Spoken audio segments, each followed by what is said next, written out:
Welcome to the Nomad Network, your first stop for complete and comprehensive Chicago Bears football coverage. Dive deep into analyses, updates, and all things Bears. Subscribe to our YouTube channel today and never miss a beat. Thank you in advance for your support. We promise to bring you the best because together we're unstoppable. Go Bears!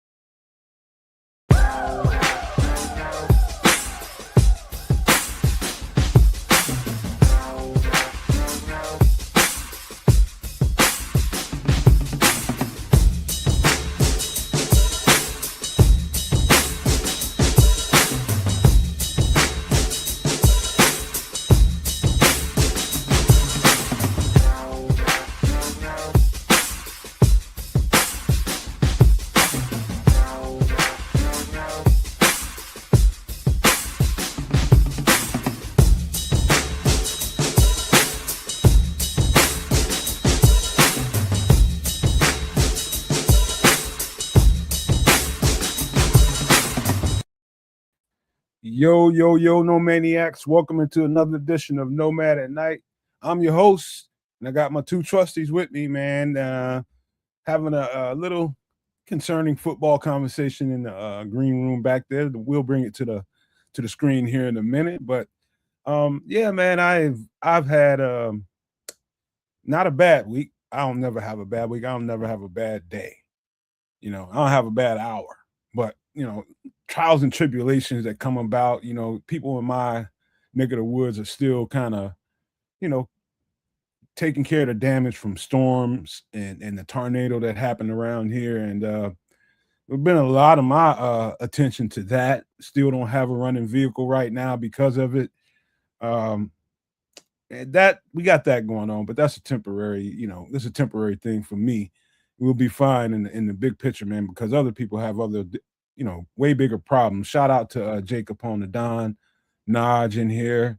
Good to see y'all in here. I am King Kong. Welcome in, man. But yeah, we got that going on. I ain't the complaining type, man. It's a lot of people around here that have way bigger problems than the ones I have right now. So ain't no complaining going on here. As far as the Bears go, we're gonna get into a deep conversation tonight. I got a few players I did not have the amount of time that I wanted to really dig into it because of what I previously just said. Plus, there's things going on in the world that's kind of parsing my attention a little bit more than normal. So I got a few guys to talk about, all defense, just for the record. But yeah, man, we're going to talk about a whole bunch and more tonight, man. But let me stop talking SHIT and pass it over to the Canuck. Alley-oop. Let's see if he can jump tonight. I ain't jumping, bro. I'm coming off of one hell of a workout day yesterday, man. I got it in, got at it, realized something very major. Told you guys a little while ago that I kind of picked up them cigarettes again over the course of these last couple of weeks, and boy, it sucked every ounce of energy I had out of my body. And I was struggling yesterday, man. I was struggling hard at the gym. So I'm back. I'm just cold turkey again. You know what I mean? Cold turkey again. It's been just about 48 hours, and I plan to continue that on because again, it really, I was really winded, really early getting into my sets yesterday, man. Mind you, I'm sore as an MF. I tried to go a little as hard as I could, even though I'm getting gassed quickly. It just kind of meant, you know what, we'll just do another body group. You know what I mean? Another area of the body. We'll just work that instead, and kind of worked all the way through. Anyways, I'm sore as fuck is what I'm trying to tell you. Well, yeah, but also, kids, even though you change body parts that you're working out on, guess what body part they all share? What? The lungs. Yeah, damn straight they share that one. It's like, I'm gonna say almost with the exception of the legs, man. Like they do clearly, but like the more I work the legs out, the more lungs I have after. It's kind of weird. Legs really affect your like your circulate. It's more circulation than actual oxygen, but oxygen through through the lungs and all that. It feels great after, like, once I switched to my legs, I started to feel better. Well, kids, you're doing better than logically, Dan Brown. You're doing better. He's doing better than Dan Brown. Dan Brown's cat done burned his ass up. Now, just think though, kids, when you work your legs, shoot, the blood has to travel where? To your legs. So you're getting more circulation because your legs are farthest away from your heart. Okay. So you're getting more oxygen throughout the body because the flow of circulation is going further around. More distance. Like, you're making absolute sense of this thing. And let me just be straight up with you. I'm just trying to lift the weight from point A to point B. I don't have time to think about all that shit, man. I just don't. But you're making a lot of sense to me. Either way, we kind of just switched it up, went full body yesterday as opposed to sort of specific groups, and it worked out. It wound up working out. But like I'm telling you, I was just a little bit short on wind, and like I knew exactly why early, and I was like, you know what? No, I gotta cold turkey. We're done with the smokes for now. So hopefully that thing that can last. It's not. I don't have a problem quitting them. It is, it's the problem I have is like never doing it again. That's like the problem that I have. So we'll see how things go. But outside of that, man, regular ass week in Bears land. Welcome into all you guys. Thanks for joining us, Jacob Capone, Mr. Mayhem, your boy Lara, Dan Brown, WG, Paul Rodriguez, all you guys out there in the chat, mad love. Thanks for coming in. I'm King Khan, and my boy the Naj is with us as well. I'm sure the chat will continue to pick up as we go through tonight's episode. But like I say, it's sort of been a little bit of tumbleweeds this week, and we'll do what we can to keep things exciting regardless. Trip, what it do, man? How's your week, man? It's all good. Got a little taste of the springtime, put on my little boy pants and such. And then it's kind of cold and blustery out right now. But it's Sunday night. Springtime, what's that? Sorry. Yeah, it's something that I've heard about, do tell. But a shout out to those in the southwest of these here United States, because there's what you would call a heat wave going on. And, as that spreads throughout the country, y'all take care. And if anybody happens to be out in harm's way in a theater of conflict, y'all watch yourselves too. And then everybody else, just watch from the raining from above. But other than that, I'm chilling. Looking forward to, another Nomad at night, maybe a little draft talk. Right on. Oh, for sure. We're going to get into that. We're going to get into some mock draft. I got a few players, like I said.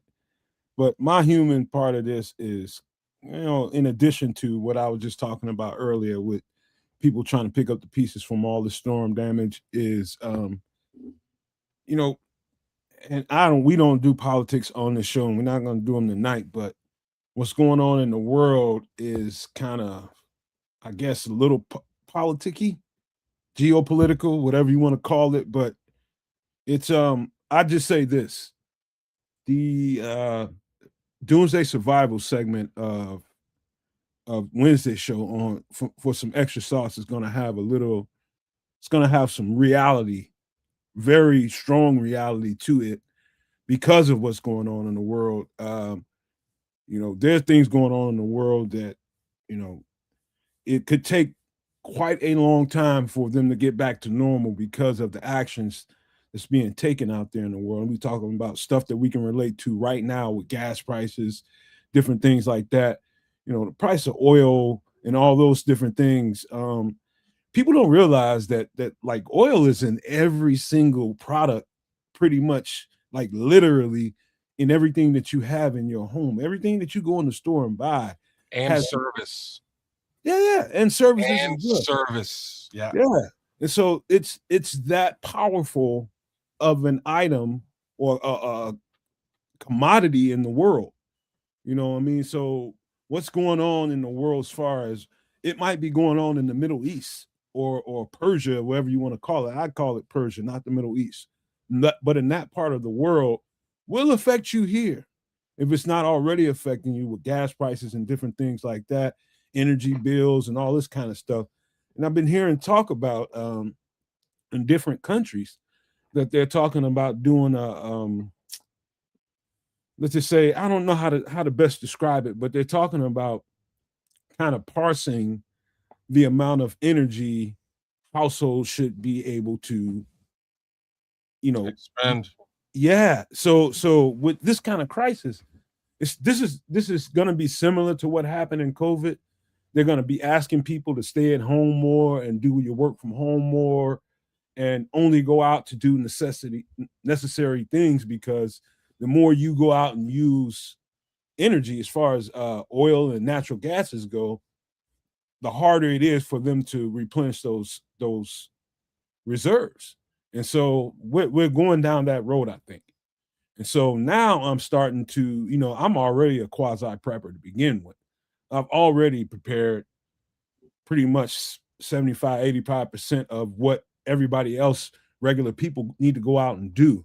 But now I'm going to have to double down on that, because with the situation, the way it looks like it's going to be kind of dire.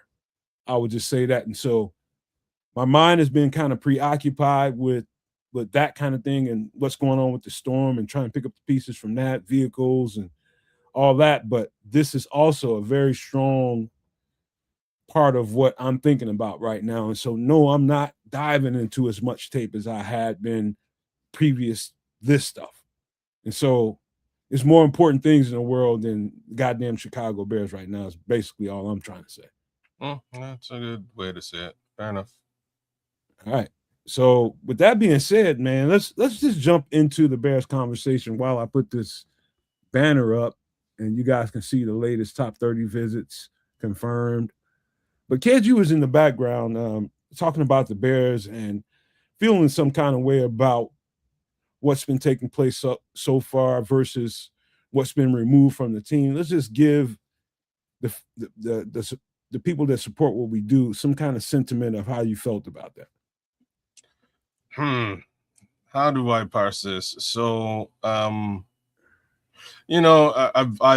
kind of said some stuff with respect to the loss of our secondary and those interceptions. And to take a little bit of a step back from that, it's a lot like those interceptions are almost impossible to recreate, right? I'm going to say maybe in game 2 or 3 last year, I stopped and I was like, y'all, is this sustainable? I had to ask the question, and like, lo and behold, it was sustainable. Like, who knew? So they continued to really make headway with respect to those takeaways, which were just a beautiful thing throughout the season. Now with the culprits who caused much of that calamity gone, you have to sort of stop and look at where we've gone and what we've done. My major beef with all of that is much less the fact that they got rid of any of those guys. It has much more to do with just business, dollars and cents. You could have retained them for peanuts on the dollar from the look of them leaving. It doesn't look like any of that core nucleus of this team that has now sort of been shaken up. It could have been retained for more or less affordable dollars and cents. Anyways, that being said, the upside is that all of those, Pro Bowlers or not, all of those players who've left the team, they've been replaced with younger and faster commodities, which I'm fine with, right? So in that respect, the team has gotten younger, which sort of again wraps a younger nucleus around this Caleb Williams-led team. To me, that's all of that is good. These are actually very high caliber players for the most part. So I'm kind of pleased with the trade-off of youth and excelling experienced youth versus what we had on the team in 2025. So that's cool. Unfortunately, where I'm at a bit of a loss is that it's just sort of a trade. You know, we traded older guys for newer guys. But what have we done to really actually like improve the team? There's two areas really where the team has been improved, and that is, again, in the youth area. And I'm also going to concede this the area of speed. It looks like there was, a fair amount of lacking in the speed department, whether that was on the defensive line, which now looks somewhat faster, whether that was in the linebacker core, which again looks faster, as well as in the secondary itself, which now once more looks faster. So again, kudos to Ryan Poles for doing that and making that level of improvement across that defense. But Kids, let me offer you another perspective, if you don't mind. Yeah. I think about it this way. Whenever there's a new coaching, when the coaching cycle changes over and there's a new coach brought in at a particular point of the season, there's two things you could do. One is you can go in there right away and completely gut that roster because it's not the guys that you particularly choose to have. You can completely gut it and just go sell out that next season. That's not what they did. The second thing is you can patch it up. And let's work with what we have, and we'll add this into it, we'll add that into it, and we'll go for what we know with the patched up situation, right? And so when you look at it through those lenses, you can see they chose the opposite. They chose to patch it up and work with what they had, and look at where it took us. Now, from the perspective that you're talking about, think about now they have a little bit of time to really start doing what they really intend on doing in the first place. And that's kind of revamp the roster to what is more suitable for them. And it's mostly going on the defensive side of the ball because obviously they needed the most help. And so you have an opportunity to bring some guys back and prolong the sickness, if you will, with some of the older players that we have on the roster and some of the guys that, we feel like, okay, we might be able to upgrade that's up for a contract. And so sorting through all of that, I can understand exactly what they're doing. It's just they're being slow and deliberate inside Hallis Hall, not so much front facing to us.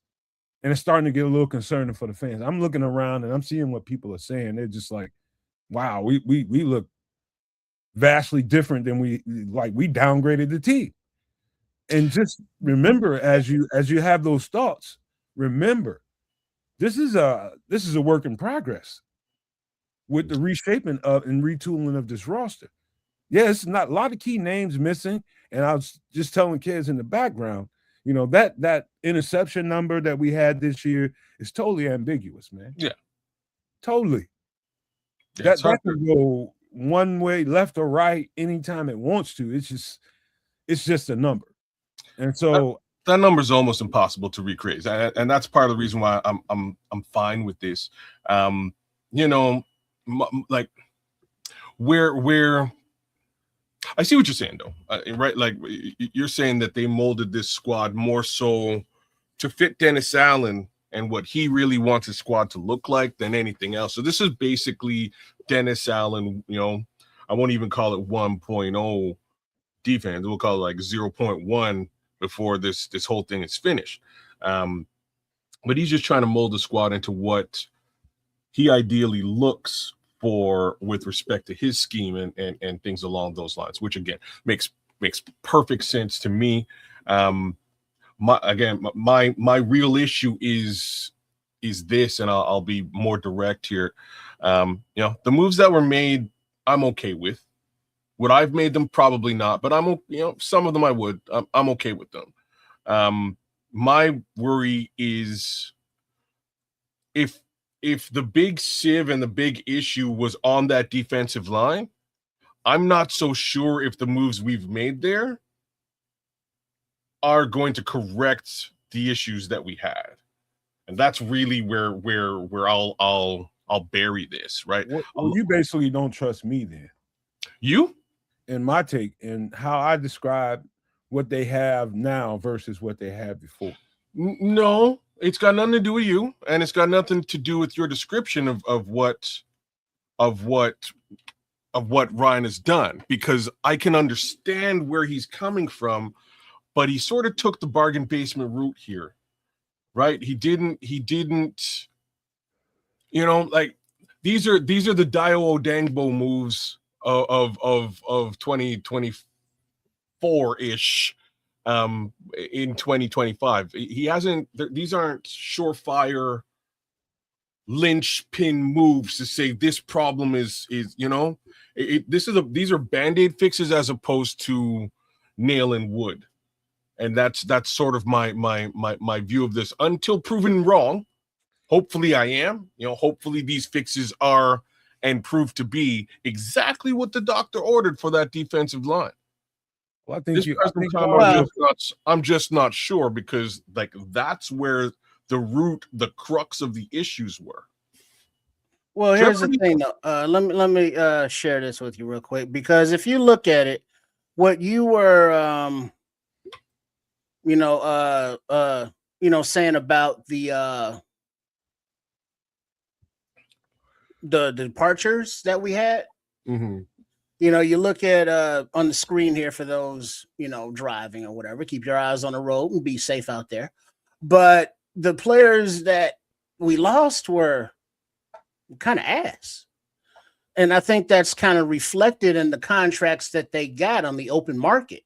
The only ones to sign, you know, a multiple year deal was Olamide Zaccheaus. And, you know, we was all good on him. Jonathan Owens, you know, 2-year deal for $5 million. We was good on him. And then Tremaine Edmonds got a 3-year deal, but he got cut.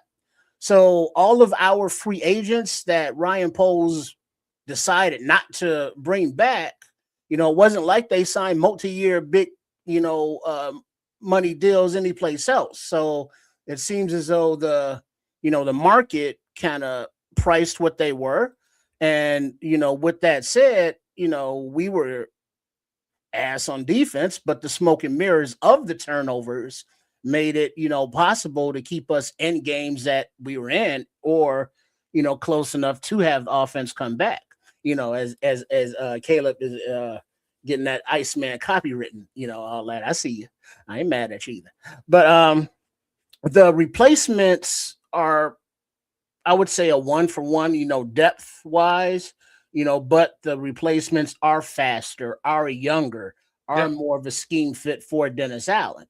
So the sexy move or the name that it's like, yeah, that player, you know, he's going to change everything. I don't know that player existed in free agency, especially considering the financial juggling that's going on. There's a problem. You have to make moves here to bring in this guy, then it's like, oh yeah, but we can kick that can down the road. The salary cap's a myth, blah, blah, blah. And it's like, well, now we're not trying to get into that trap yet, because I understand it's like, yeah, we trade for this guy or sign this guy. We need that one position to get over the hump. Right now, we need a whole new freaking defense, as seen not by the players that let go, but how ass they were last year, aside from the turnovers. So that's what we're getting right now. And it's a process. I understand that Caleb is in his rookie year. Ryan Poles has been here 4 years, but it's like, all right, what else? Now we're 4.5 years in, or coming up to this next draft before we got, you know, Ben Johnson's head coach. You know, we got the franchise quarterback in Caleb Williams. We got the majority of the offense set. You know, we had to replace a Pro Bowl center, but we got a center that was with his team in the Super Bowl to replace him with. You know, left tackle still an issue, but injuries happening, that was unforeseen. Other than that, it's just replacements. Like next year, DeAndre Swift would be out of there, you know, and who's going to replace him? Whereas now the defense is just overhaul, and, you know, we got to get younger. It got to get inexpensive. So I don't think an older or expensive free agent is going to change any damn thing. Well, here I go disagreeing with the way Trips says things.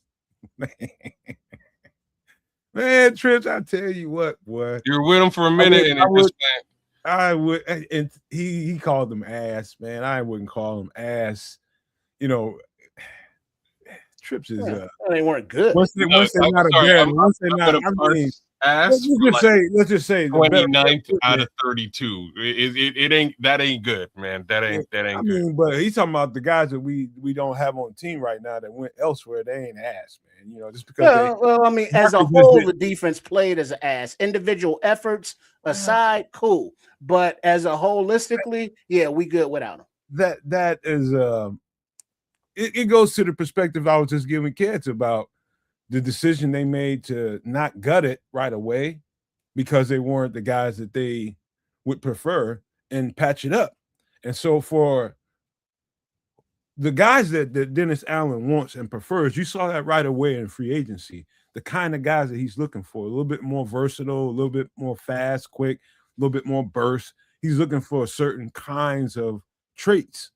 And not all the guys that we had kind of fit that. And so, you know, to say they ass, I wouldn't say they're ass. I think they perform as best they could, given the circumstances, is the best thing I can say about it. Well, the good was good, but we need better, if not best. Yeah, no doubt about it. Then we're going down that road. And the patience, I think, is the virtue here. You know, not to go again, man. You can't pull a rabbit out of the hat. You might pull a goddamn on. Trick never works. You can't. I mean, there is nothing. You're gonna have to figure out how to get more money into your salary cap structure. Right now, we don't have it. So you ain't. If you ain't got it, you can't spend it. You dig? So what they've done so far, to me, they needed volume and certain traits in that volume. And I think that's what they're trying to do. They're trying to get that defensive front. You got to be able to get home with 4 in this defensive front. You know, when you send 5, you send 6, that's kind of a novelty in this defense. But, you know, getting home with 4 and having the kind of guys that can really give you an interior presence that can do it, that can in turn help the defensive ends get home a little bit faster. I'm going to put a pin in you and ask, do you feel under any pretenses we can hit home with 4 what we got now versus what we had before? You believe that? I do. I know that. Okay. I'm not. I don't. Like, I wish I could say differently. I don't believe we can hit home with 4 now. If what are we looking at the starting for? Booker, Sweat, Gallimore, and Jarrett? Was that the starting front 4? I've been through this a few times with you guys, man. You think Gallimore steps over top of Javon? No. What I'm trying to tell you, so long as Javon is on this roster, he's probably going to be the starter. He's starting. What I'm telling you is how much quicker they are without Andrew Billings, without Chris Williams. Chris Williams was quick. He just wasn't strong enough to really do what Dennis Allen needed him to do. There was times when he had him playing nose guard, and the guy's barely 300 pounds. He just wasn't strong enough to maintain a double team. He'd get moved the hell out the way, and it ain't no problem. So he wasn't. So all the guys that Dennis Allen's brought into here is somewhere between 300 and 315 pounds. Somewhere in that neighborhood, somewhere between 300 and 315 pounds. He optimized speed and quickness. And so with the interior pass rush being improved, Ryan Poles was trying to say that in his presser. The object,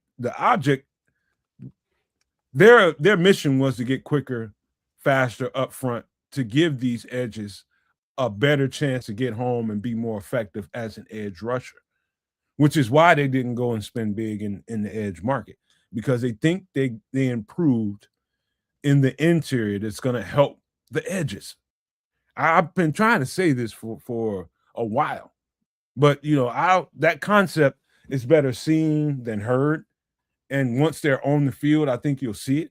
But man, they got a whole lot quicker and faster up front. Just those 2 players in particular, those 3. We're talking about the what's his name? So Neville, talking about Kentavious Street, and the more recent guy, I can just Lynch. Yeah, Lynch. Those 3 guys can really, really get off the ball. And Lynch is he's going to probably be be your Andrew Billings in this defense, and he's a little bit undersized as far as his weight goes. But he's fast, bro.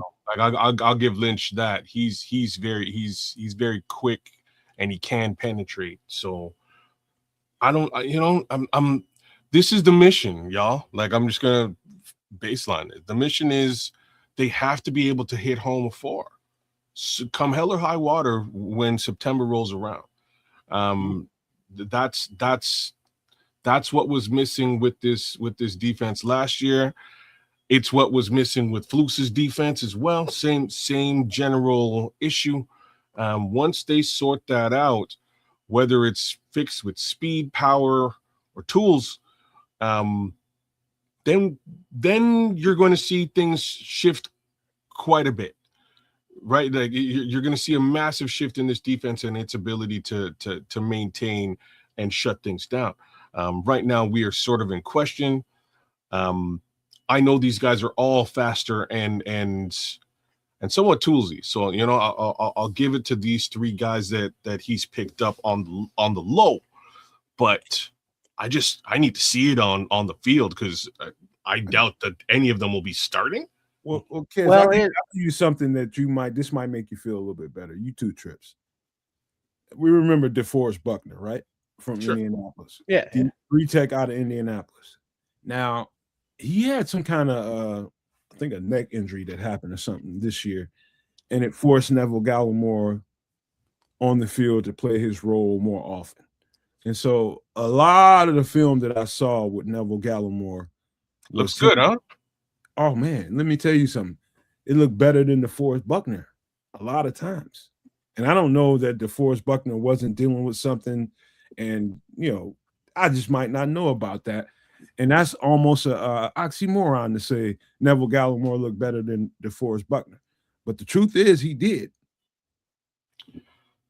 I'm impressed by Neville. Neville's come a very long way. And when I say that, I believe it's going to be a hell of a lot harder to run the football on us when he's in the lineup. I have to say that out loud because I actually do believe that. Kentavious Street, I don't know. I'm a little bit less impressed. I am quite impressed by Lynch. So to me, really, it's just going to be more of a rotation and how this rotation tends to look when they actually put it into practice. So I kind of can't wait to see it. But here's the kicker. The kicker is the draft and what we wind up doing with respect to this defensive line in that draft and how quickly these rookies can be brought up to speed and make their impression felt on that defensive line. I think we need at least 2, if not 3 linemen in this draft. I don't know how many picks we got, but I think that's, I think that's really what we're looking at. Well, let me ask you this, though. You and Nomad both kind of mentioned Javon Dexter. Let me throw this nugget in there for you, and then I'll toss it back out there. He just recently signed with a new agent, Drew Rosenhaus. Who is that now? Javon Dexter signed with a new agent, Drew Rosenhaus. And Rosenhaus is one of those agents that likes to, let's say, air quote, maximize his clients' contracts. So with that said, and seeing how coming out of college, Javon Dexter was not a get off the ball kind of guy, and he still really isn't. Does that change the way you think that his tenure might be for this team? Well, before we get to that answer, let me show the respect that is deserved for this.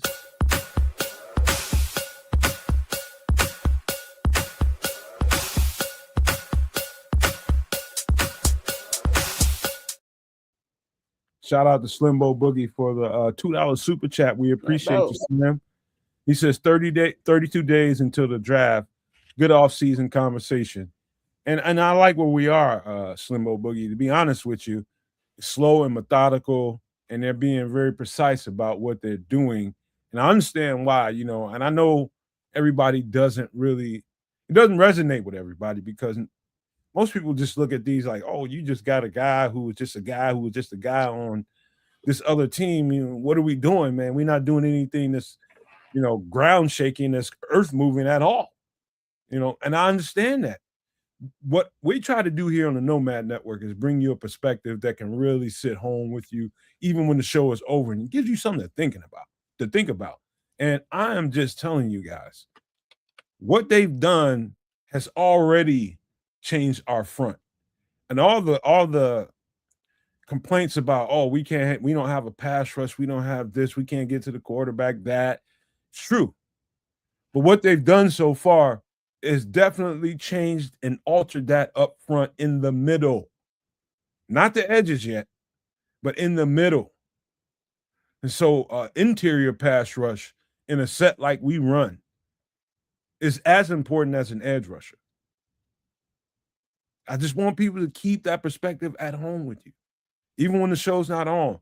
And then if you can get to that point, then you can understand why, you know, the assets were spent in free agency in the interior of the defensive line. If you can get that, then you know exactly what they're trying to do. They're going to go young and draft an edge rusher they think they can start. That's what they're going to do. And he's going to challenge Austin Booker in the spring. That's what's going to happen.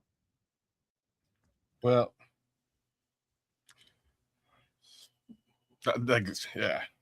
this is precisely why I scream Akeem Mesidor as loudly as I can. A, Ottawa, Ontario, Canada. B, he will play inside and outside, so you can line him up right alongside the man Booker. And I say that because I really like what I see in Austin Booker, especially when the team across from him is wearing green and yellow. It's a beautiful thing when that team shows up, because Austin Booker is a heat-seeking missile animal, savage Wolverine. And I hope that level of play continues from him.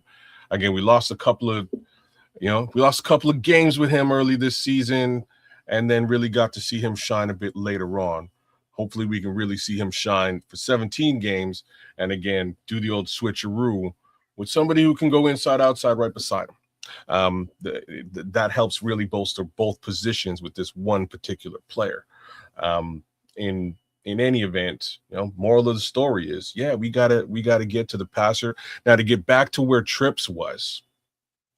Trips, I didn't realize that he had signed with Drew Rosenhaus. That is a very interesting conversation for Javon Dexter. And what it means is that he may see the writing on the wall with respect to them going deep already in free agency and tripling down on that interior defensive line area.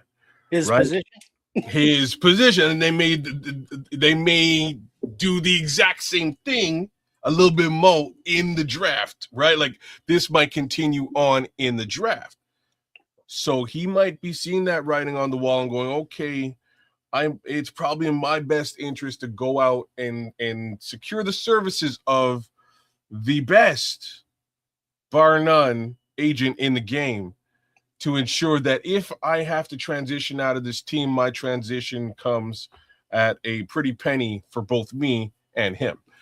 So that's I smell what you're cooking. I see exactly where your brain is, and I did not realize that up until just now, which leads me back to the area that I'm always in, same place I'm always at, which is like, we need to draft and develop these guys and trade them to get some sort of capital so that it's not an absolute waste of money, time, energy, and effort.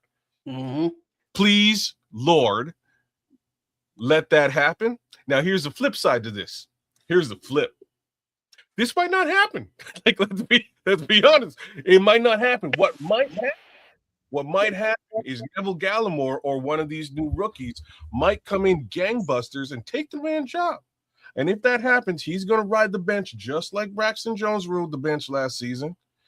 And the new guy who proves himself, and that proof might come in training camp, the new guy might take over that role. And unfortunately, because Mr. Dexter doesn't see the field very frequently moving forward, he might not receive the shine that we're hoping he receives. So maybe, this is me making a prediction before you jump in, Nomad. Maybe we see a late trade of Gervon Dexter before the league year begins. It's very possible. It's very possible. And I'll just say this. Another reason, it could be as simple as this. Gervon Dexter, Chicago Bears, trying to get something done, trying to get a deal reached. Couldn't get it done with the agent that he had. Switch him up because he saw the market. And guess what? There wasn't very many D tackles that got paid in this market. There's a few. There's a couple. Not very many. The market, let's just say teams really tightened their belts this offseason. And there's a few contracts that got loose out there that was just like, oh, that didn't make no sense. I go back to the Ricky Pearsall contract. That was ridiculous to me. But there is a market, and when you have an agent that's really adept at noticing trends and knowing what the market is going to look like for you, whether or not, the player that's being told what the market looks like versus what he knows he's capable of and what he's worth, that can be a hell of a conversation between those two people. And if it's not really sounding like what I expected, I got to get rid of you, man. I'm listening to this other guy, man. I like what he's saying. And that market might not look good for Gervon Dexter in Chicago, but preparing the grounds for you to get the best deal that you can get. You can't get a better agent than Drew Rosenhaus to get it done. Nope. There's be some arguments about a few other, notable names that are out there, but man, this is about dollars and cents when it comes to Gervon Dexter. At this point, he has to know that this ain't nothing to do with this ain't got nothing to do with loyalty. This has got everything to do with business.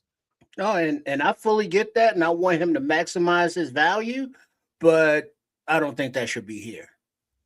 Well, it's about it's less to do about what we think about Gervon Dexter and how he can bring a certain something to the table more than what Dennis Allen thinks he is and what he can bring to the table versus some other guys out there that he thinks they can bring a little bit more.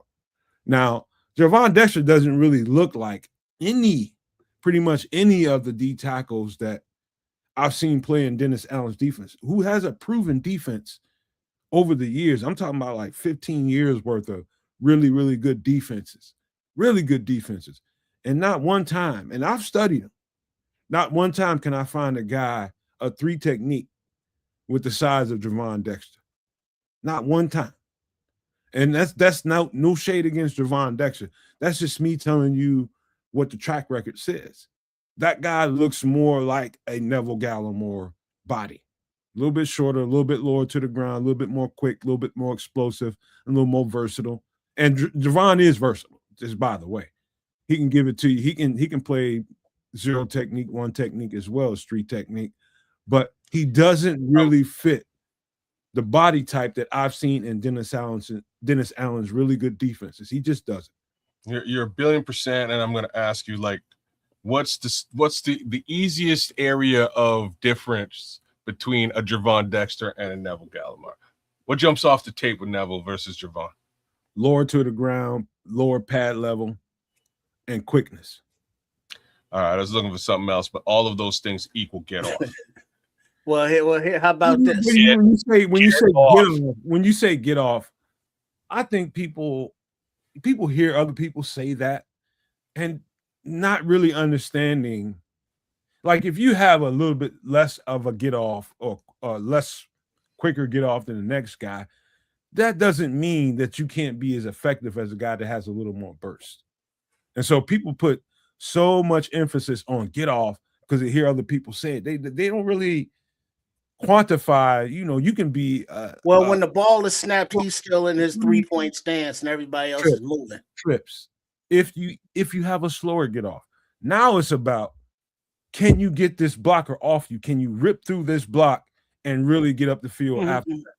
So that's the next thing you should ask. Well, I think the next thing I really want to ask is, what are there? Phrase it like this: are there any prospects in this draft you think we can get that would legit beat out Dexter in their rookie year? Prospects, yeah. And to True Pilgrim's point, yeah, that's the one like anomaly. Wait, what did he say there? Akeem Hicks did play for Dennis Allen. That's the one anomaly. Yeah, but that get off thing I was talking about. Like we're talking about Akeem Hicks. Akeem Hicks got get off. No, he didn't. What do you mean? No, he didn't. He didn't. What? He didn't have a fast. He didn't have a fast burst. Uh-oh. I'm gonna say he was definitely faster than Javon Dexter's was. He is. No. I disagree with that. Okay, but no. Okay. It's similar, very similar.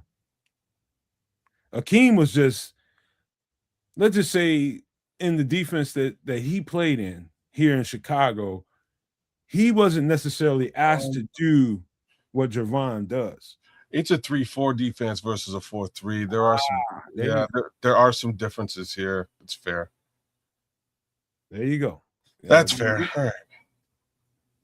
You know, so I'm not making whatever happens with Javon Dexter. I wish him the best, but traditionally, based on what I've seen in Dennis Allen's defense, he's not optimal. Well, if he's not optimal, I would, totally see him either getting dealt at the trading deadline or before, because he's taking up a roster spot, for somebody that would be more of a fit.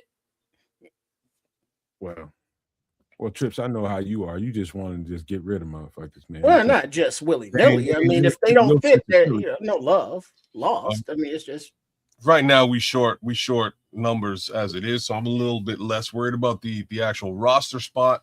I'm back where I always am, and like maybe they can get something for him as opposed to sitting him on the bench, not playing him, and allowing him to walk. And allowing a second round pick to walk for absolutely nothing. You know what I think they're thinking with Javon? What? I think they're gonna primarily play him at 1. That would make more sense. I think that's what they plan to do with him. Put his 6 foot on the roster, right in the middle. I think that's primarily going to be his role, and that's not a for him. That's not a role that's going to maximize his dollars, but that's a whole other conversation. That's a separate conversation. Well, how versatile is he along the line, do you think? He's shown he can be versatile now. He's shown that here. He can get up and down that line. He showed you reps from 3 technique. He's shown you reps this year from 0 and 1 technique, a little bit when Flus was here, but he's also shown when Flus was here that he can get on your ass from the edge as well. To me, so those were some of his better reps. Yeah, because True Pilgrim is saying he agrees that Javon is not a 3 tech. Not for Dennis Allen. Not for Dennis Allen. I don't think he's optimal whatsoever. And shout out to Ron. He just renewed again. Remember, for 5 months. Ron. Shout out to Ron Winarski, man. We love you, bro. Man, no man won't be punching you out on my watch, Ron. I won't. Fight. All right, hey man. Listen, we got a couple guys. You know what? This conversation is so good. Let's just keep it rolling for a couple more minutes, man. Yeah. Real quick, just before you go, Nomad, just to clean up something that Ked said earlier, not clean up, but add to about the 30 visits, and across the bottom of the screen, there was confirmed Halas Hall 30 visits for these prospects. But Dan Rochard did an interview, and he said, in context, Dan Rochard on the 30 visits, the more concerns there are and the less clean they are, the more work you have to do. You bring them in for a 30 visit. Last year, the Bears drafted 0 players of their reported 30 visits. You said that last week, and just poo-pooing the work I had to do to get this on the screen. So kiss my ass. Shut the fuck up. Golly. You said that a week ago. That was not the purpose of the comment. That was not the purpose. That was a different one. That was a different one. I know, man. It's and so if they're bringing guys in on 30 visits, they have questions. So, but I mean, like, we're looking here. Bears News top confirmed. Like, I heard Dejon Stribling is good, but maybe injury concerns. Yo, Lions Today, FGB boy. What up, dude? Grayson Halton. I hadn't heard any possible red flags or questions, but then that also goes to show that whatever questions or cleaning up that a front office has to do, we as fans don't know that stuff. We don't know how the medicals turned out. We don't know how the background is or whatever it is they have to clean up. We don't know what that is. Well, we just did Grayson Halton, I think this week or late last week. We just did Grayson Halton. Yeah. But let me get this off the screen so I can get to some love that's in the chat right here. Give me a second. Where we go?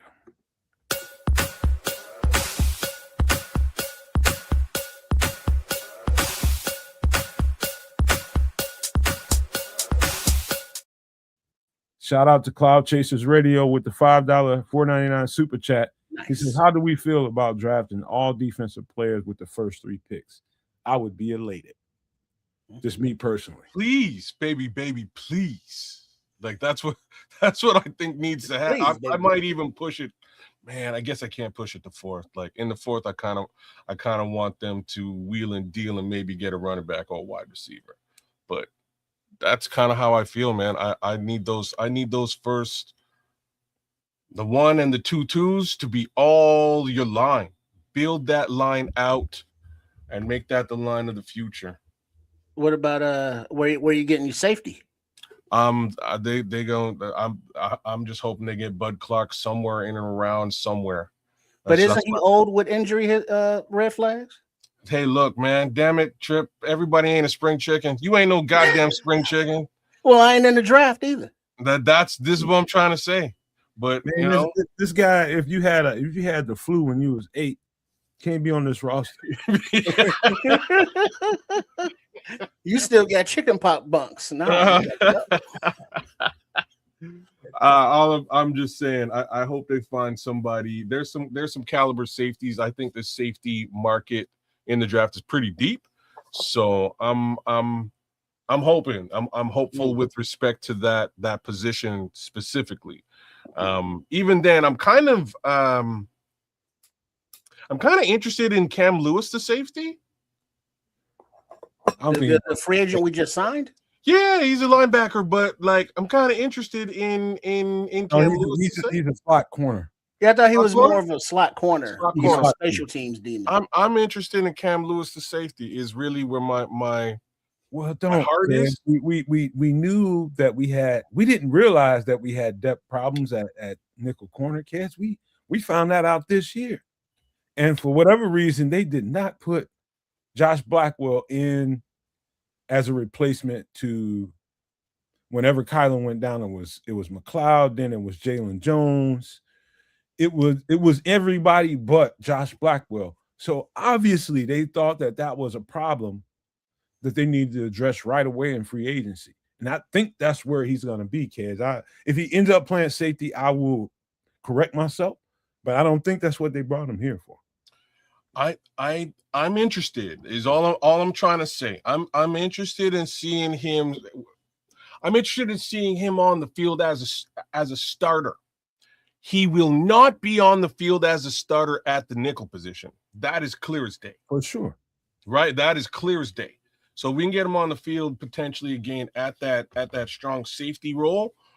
I'm interested. I want to see how he potentially performs in that role. I hope they give him some sort of shot at that. It was either last week on Nomad at Night or Extra Sauce, one of them. But Nomad brought up don't sleep on back of the roster guys that have been developing, and one of the names brought up was Dominique Hampton. And so I went and looked at Dominique back when he was at Washington Huskies, and it was like that boy can play. but he looked skinny. He wasn't skinny, but he looked like he needed to bulk up. And so I'm thinking, if he's been on the practice squad, he's bulked up, what position because it was like he's a linebacker, he could be a strong safety. He's one of those, hybrid multi-position guys that seems to be, Dennis Allen's thing on every level, from the D-line, linebackers, and defensive backs. And it just seems as though Dominique Hampton could be somebody that we are overlooking that can contribute or will contribute.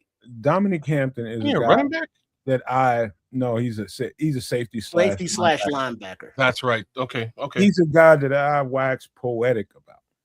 I wax on, and y'all got to remember me talking about this dude. I was just like, anytime you grab a player that's kind of like, it was obvious. I went and looked at the press conference in Washington from the head coach, and they really tried to switch him from safety to linebacker. For whatever reason, it did not work in the system in Washington, who they run the same system as us, kind of, but in a different way.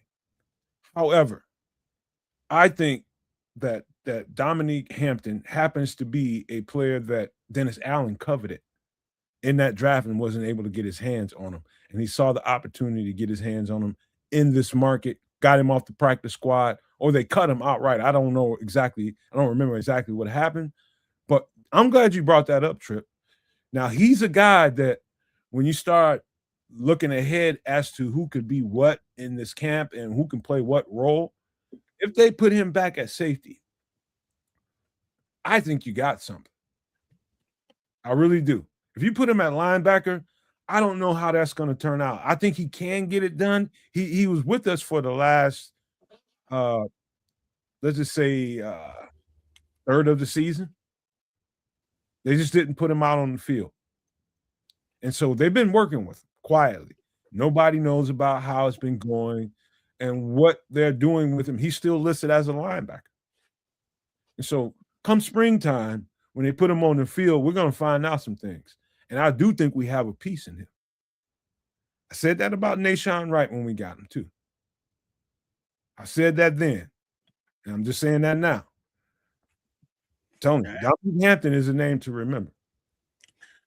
So when I asked the question about safety, I don't know that, Dominique Hampton is or is not better than a safety prospect coming out, but don't think that if, let's say, the Bears don't take a safety until later, that we have to rely on that later on guy to be the full contributor at the position. You want to talk about safety, Trips? Got a player for you. Give me a second. I'm pulling them up. Mm-hmm. Big up to everybody.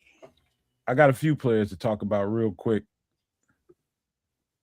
This is Jalen Kilgore, safety out of South Carolina. He's about 6 foot, about 211.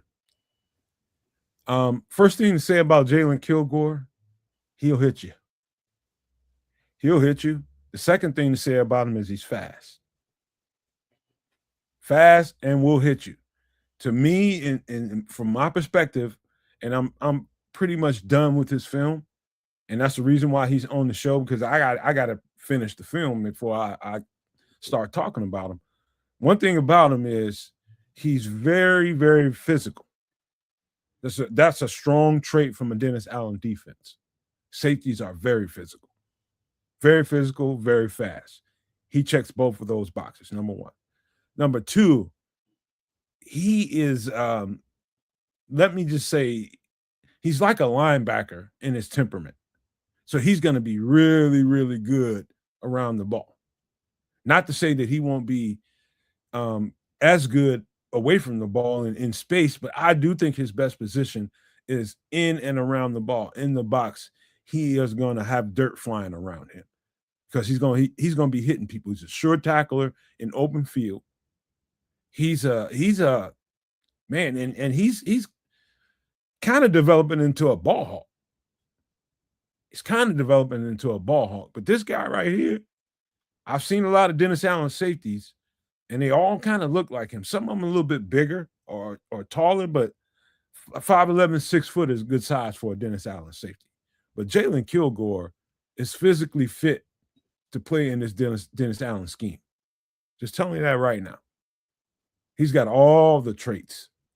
And so sometimes his ball awareness and where the ball is in the air and how to turn and flip his hips and turn his shoulders, that's going to take a little bit of cleaning, but that's not an inhibitor to keep you from drafting a player like this. He's got everything you want. And you don't have to draft this guy high at all. Do you know if he caught the flu when he was 8 years old? He might have. It's over. Yeah, I'm gonna need a doctor's note. He got the measles or something. I had to ask the obvious question because like he's the next guy on my list out like after Bud Clark or in and around Bud Clark. These two guys should be just a little bit later in the draft where you can get a safety confidently, and these guys can do the darn job, right? So I'm interested in Kilgore as well. I think Kilgore it would be a great look for us at that strong safety position too. This is a good look for the Chicago Bears across the board. He is extremely physical in the box, man. He wants to hit. It's what he does. He wants to tackle. He wants to be around the ball, and he wants to be physical. Yeah, he's guys like that. You definitely put some kind of priority sticker on your board if you're in Halas Hall, and you highlight that. Yeah, you want a physical defense. You get a player like this to help support that. He's got personality.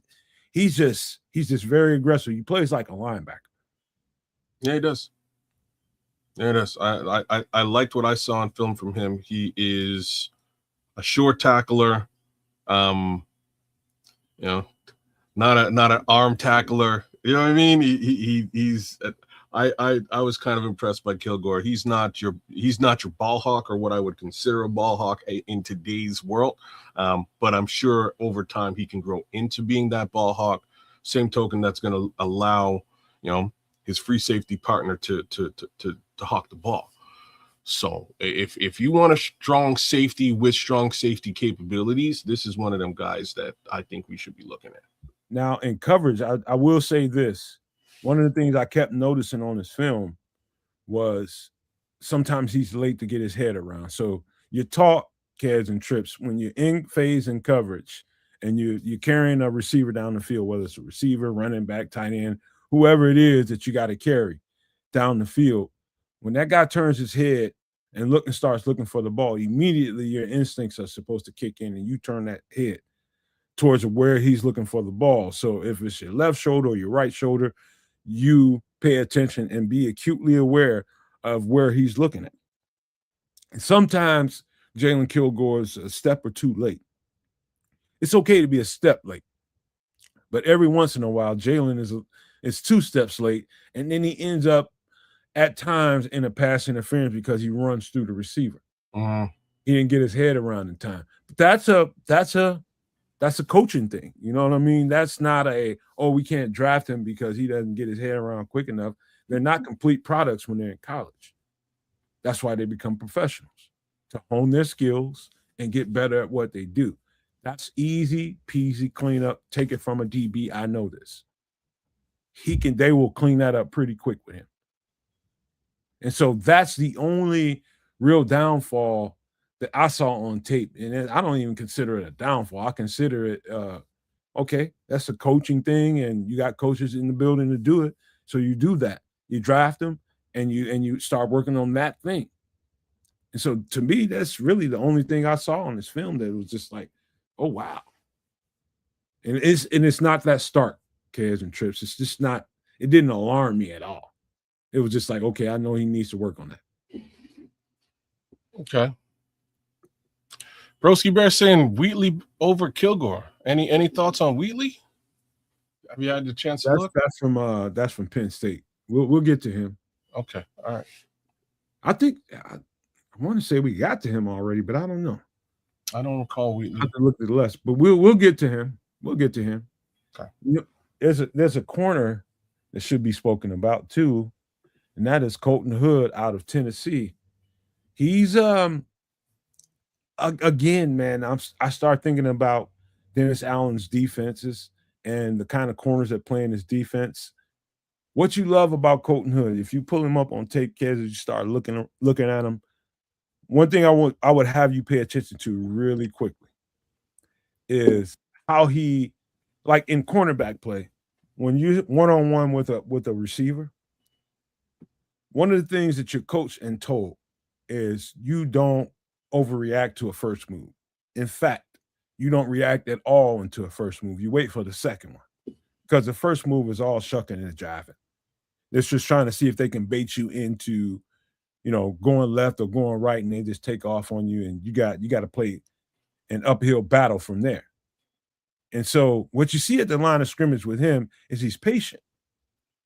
When I see patience at the line of scrimmage, I see a confident cornerback, very confident cornerback. He's not worried about you running past him.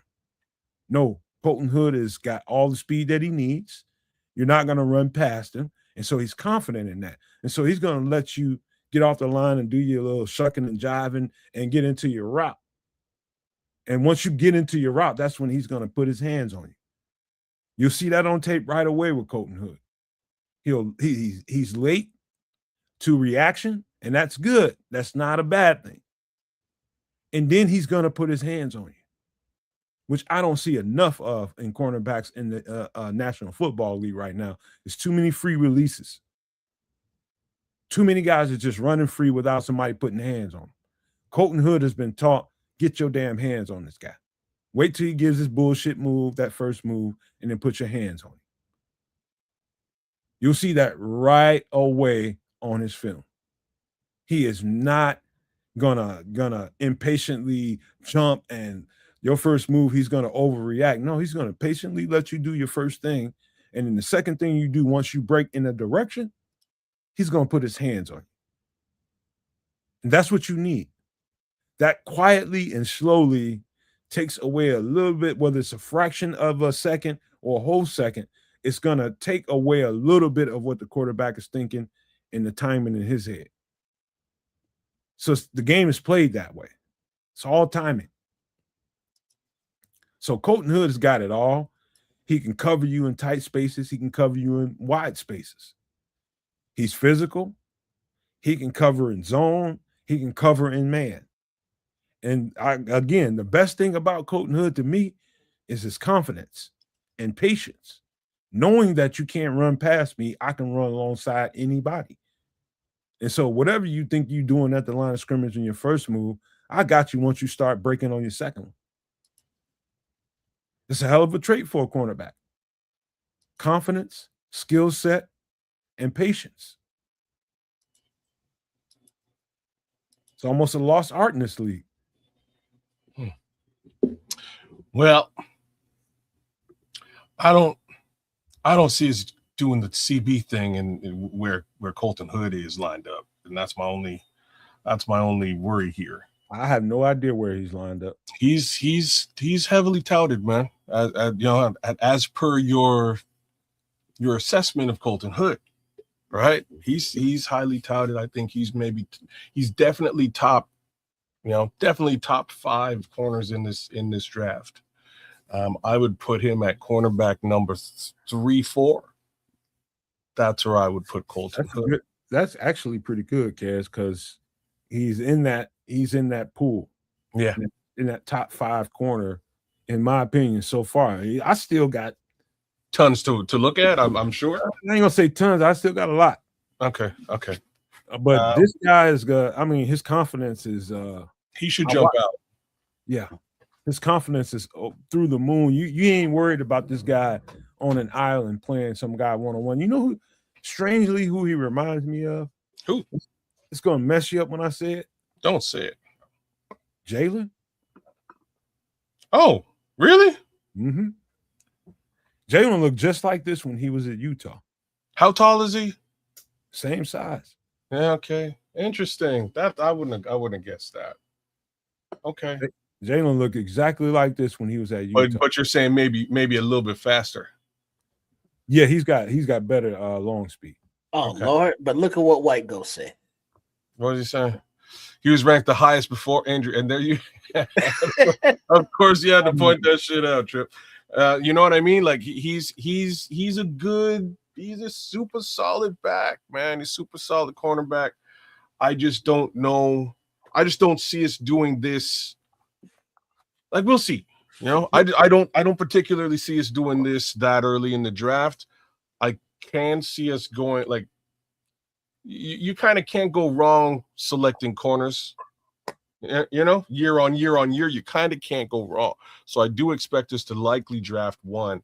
I just don't. I wouldn't think it'd be at the top of the draft. Now depends on how this whole thing falls. There are some. It could shake up now. It could shake up big time. There's one thing that I have to put into the hearts of all Bears fans now, and so when we were looking at Trey Hendrickson and Max Crosby, what teams were in that market, and where did they fall in the draft, right? Mm-hmm. Yeah. So that it's just a major thing for everybody to understand. If they didn't get an edge, aka Dallas Cowboys, where do you line up in the draft? Are you in front of us or behind us, knowing that this is a major area of concern for you? Fact of the matter is Dallas Cowboys have the 20th pick and we have the 25th. So just to put things into perspective, I would not be surprised, even with that being said.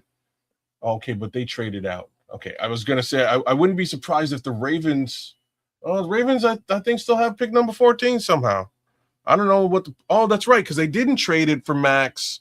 They kept it and went and got Trey Hendrickson. Don't be surprised if they also double down at the position. Again, we just don't know. No, there's too many variables, dog. You're right. Too many variables. We just don't know who on their board they value why. You know, I'm just here. What we do on the network, what we do over here is just bring you the players and how that fits into the scheme of things. We won't know until they actually start drafting, but I do have one more guy. He's actually from the SEC, another SEC. No, he's from the ACC, as a matter of fact, but we'll get him up here. This is linebacker Wade Woodaz. He's about 6'3", 235 pounds, out of Clemson. Middle linebacker for sure. One thing, he's played 4 years at Clemson. And the thing I like about him is you can see the 4 years on his play style.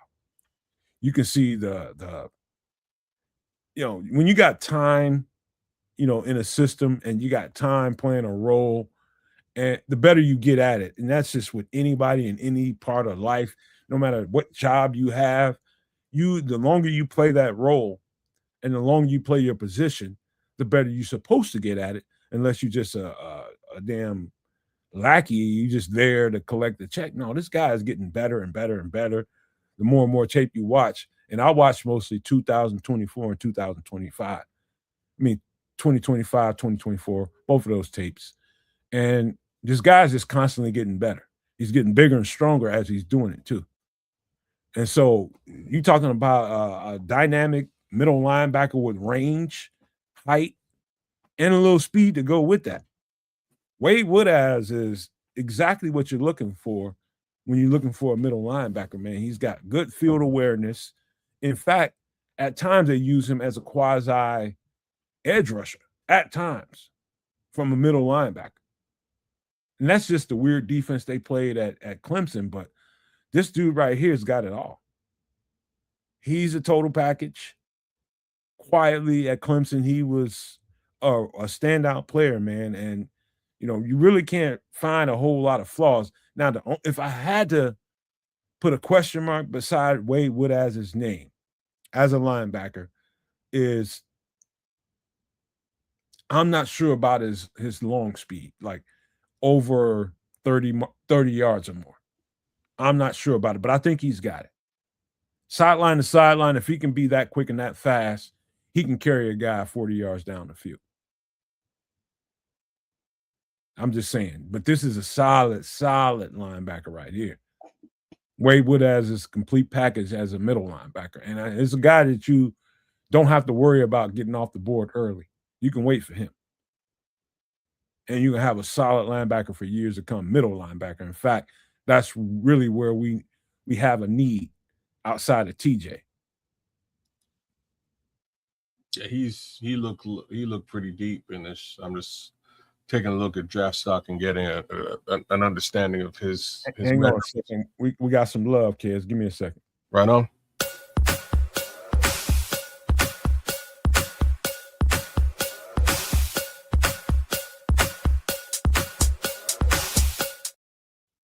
Shout out to Charlie Chan with the $9.99 super chat. He said, F Green Bay.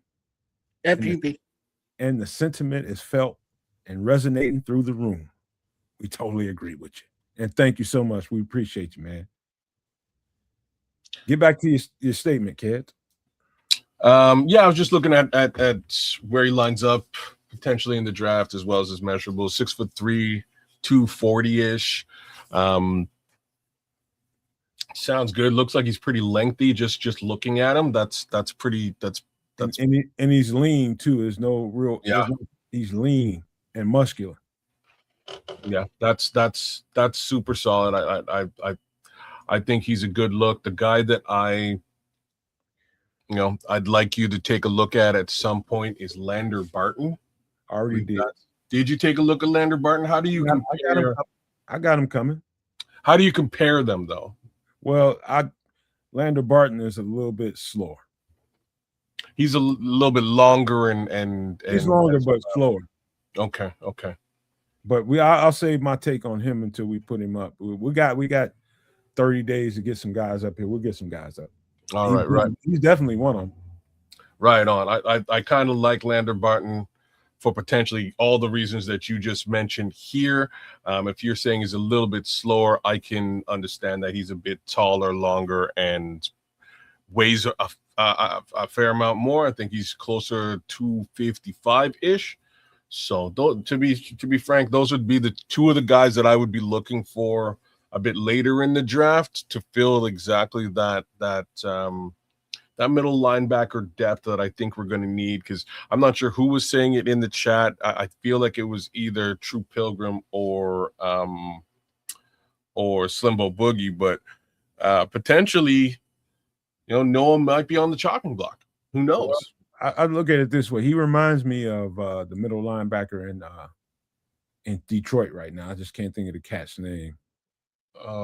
Captain Jack. Yeah, him. Jack Campbell. Jack Campbell. He's like that. And Jack Campbell's not fast at all. He's not very fast at all. But in a short space, it's not about really your 40 time when you're playing linebacker or defensive line. It's about more hustle and angles. It's about your 110 split. It's about your 110 split. It's about your burst. And Jack Campbell's got a pretty decent burst. So does Lander Barton. And he fits that way. And so you need to have a quicker, faster defensive front that can get home in order to justify drafting the Lander Barton. You got to have it. So he doesn't have to be running all goddamn on day. And all he has to do is be quick and fast to the ball when you got a quicker defensive front. And so in that regard, that can make a lot of sense, kids. Yeah. But shout out to Charlie Chan for the $9.99 super chat, man. We appreciate you, dog. We needed it. But that's my players for this week, man. I just didn't have a lot of time this week. I just did not. I'm sorry. I wanted to get like 7 up, at least 6 or 7 up there, but we weren't able to do that this week. But we'll make up for it as best we can on some extra sauce on Wednesday at 8 p.m. Central. But Trips wants to do a little something, and we're gonna try to set the table for him. The more Bears conversation. What you want to do, Trip? All right. Yeah, I was actually just finishing up a little something, but as we are here in draft season, and I know that many of the draft nicks enjoy, this time of year more than actually the season for some strange reason. But it's a time. You've sucked at football for a couple of years, right? Except for this season, now things are a little bit different. And it's like, yeah, can we just get ahead? Like, no, not now. Nope. Now is a much must watch, game time.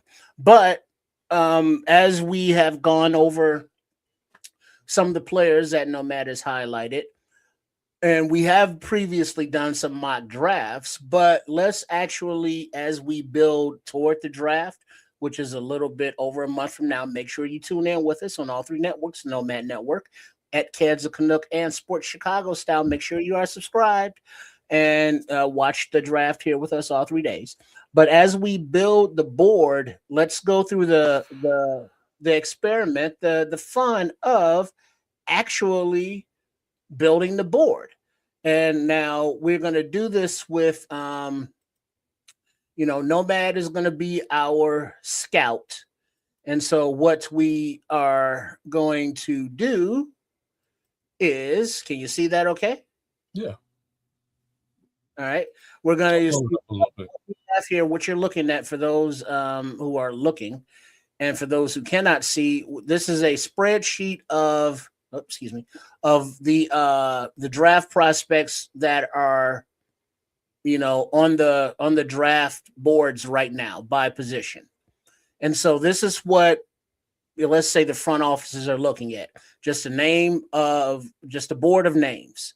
All right, so now what we want to do is go by position group, and we're going to have our scout Nomad put these players in his kennel. These are only dogs. Now, these are not scheme fits. We'll get to that later, and we'll get to the sequential order by positioning, like who's your number one guy, two guy, and so on. But for right now, Nomad in the quarterback room, just identify the dogs for those that you have grinded their film. Well, let's do the top 2 or 3, man, because we got on the we could have been halfway down the list by now. Here you go, being prickly now. We got a mock draft. Well, you see this spreadsheet. We are gonna do more than 2 names on this goddamn spreadsheet. This, man, but I'm just saying we got a mock draft we got to do. So but the thing is, we want to set up the board, and so like the week before the draft, we want to have it so that this row, we have all of your dogs, let's say, and then all of the scheme fits in order. And so it's like your number one guy in the draft will be, we don't know yet. And then we're going to put them in that order. But to do that, we have to identify them.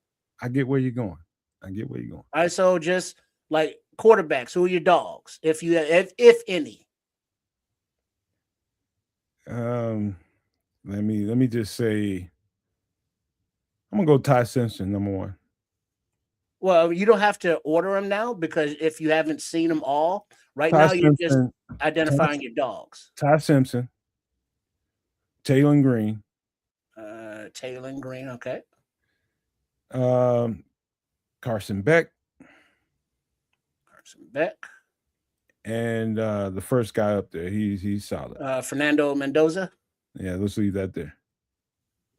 All right. So right now, for those listening, Nomad has identified 4 quarterbacks as dogs. Now, the rest, either he has not gotten to or they are not dogs. All right. Now, we're not going to go by 1, 2, 3, 4 yet, because you still may identify others. So that numbering system will come later. Somehow I think Trips is setting this up for his little thing he wants to do. But we'll do it. We'll roll with it. Yeah, so, all right, go ahead. Running back room. The first, let's Jeremiah Love, Mike Washington. No price though? Not now. Okay. Mike Washington, Emmett Johnson, Damon Claiborne, Seth McGowan, Kalen Black, Le'Veon Moss. We'll just leave it there. And Le'Veon Moss. All right, those was the running backs. And then you got a few more down there to get through. All right, wide receiver room. Carnell Tate, Makai Lemon, Jeremy Bernard.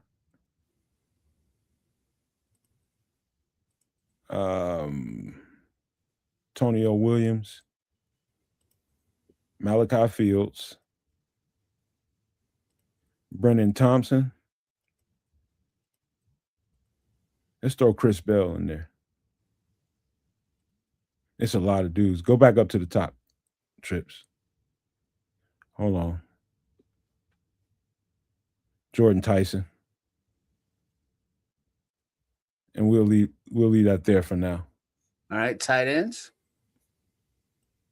Definitely Kenyon Sadiq. Justin Jolly. This is another class I haven't really dug deep into. Max Clare.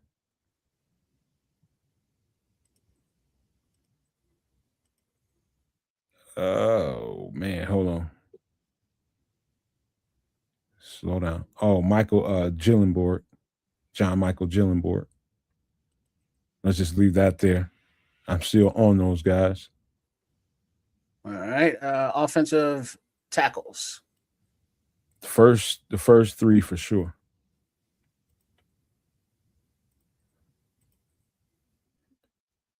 And Caleb Lomu.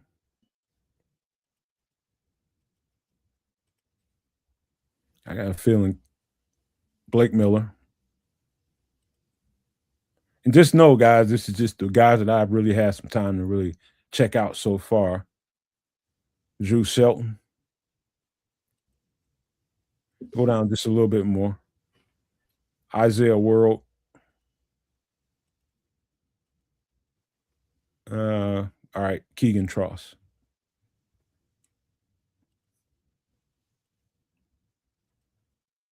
That's also a work in progress. All right. Interior offensive line. Ione at the top. Pregnon. Connor Liu. Jennings Dunker. I did a little bit more work on these guys. Keelan Rutledge. Jake Slaughter. Sam Heck. Parker Brailsford. Trey Zoom. Pat Coogan and Yeager Burton.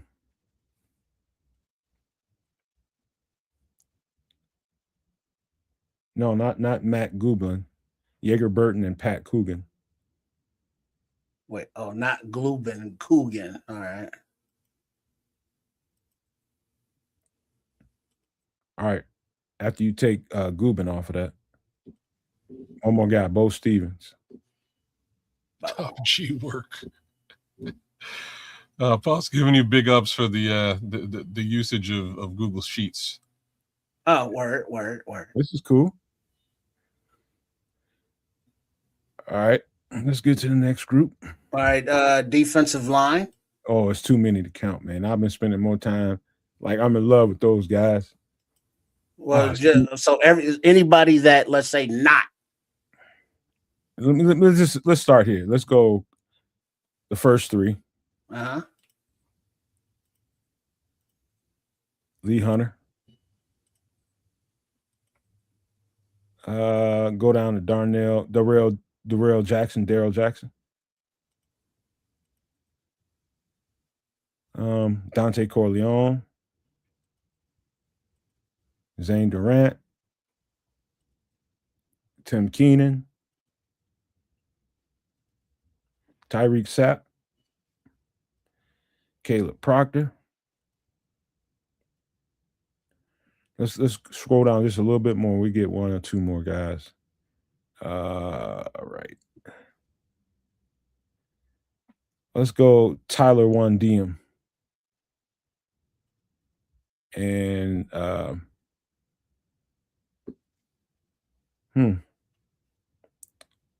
Aaron Graves is tough. Let's leave that there. There's a few more down there. All right, so we're at edge. Damn, they got Arvell Reese. Yeah, I think he might end up being the edge in the 3-4. Let's go and hit him. David Bailey, Cassius Howell, Keem Mesidor.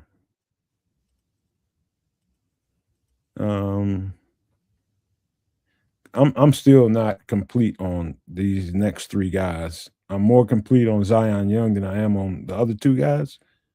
So we'll skip those 3 for now. Go to Gabe Akis, Malachi Lawrence, Romello Height.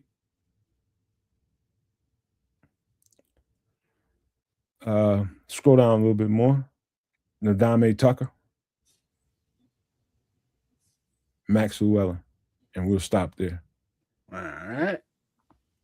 And then once, just for those listening, we got top half of this mostly done, and these are Nomad's dogs, and we will come back and do the scheme fits in a minute. So far. All right, linebacker. The O is for outside, the I is for inside, and I'm still doing those, but these are all linebackers. Let's start with Kyle Lewis. Jake Galladay.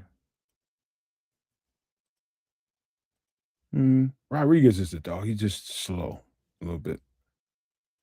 Let's go and give we talking about dogs, man. You're not going to include Sonny Styles in that? Or is that just a given? He's learning the position. Let's go and give him a highlight. His first year playing linebacker full time, and it's kind of hard to grade that. Mm-hmm. Let's get Deontay Lawson in there. Torian York. Harold Perkins, Bryce Boucher.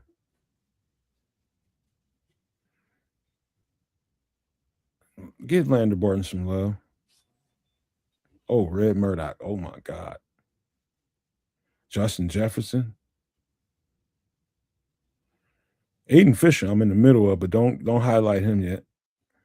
Scooby Williams is a monster. Let's leave that there for now. All right, cornerbacks. Mansour Delane, McCoy, and Terrell, all the first 4. CC is nice. Pons is also nice. It's too many trips. Keontae Scott. David Igbignason. Okay. Malik Muhammad. Yeah. Chandler Rivers. Will Lee. Hezekiah Masters. And Damani Jackson. No love for Takario Davis. I'm still on it. Okay. And I can't give you. I can only give you what I'm completely done with. Devon Marshall. Go down a little bit more, Trip. A little more. There's some guys on this list that's not on this list that should be. Okay, we'll leave it there for now. Well, this is the bottom right here. Damn, that's a long ass list at corner. Yeah, there's some dudes down there. Nyland Green is tough. Don't do it. All right, let's go to the next position. And that is safety. Caleb Downs, Thieneman, McNeil Warren, AJ Halsey, the first Kamari Ramsey, Traden Stukes, who should be in the cornerback group, but he's a nickel corner. It's probably the best of them besides Thieneman and Downs. And then those 4. It's Key Wheatley, Bud Clark, Kilgore. Yeah. Lewis Moore's pretty tough. Jalen Husky's nice.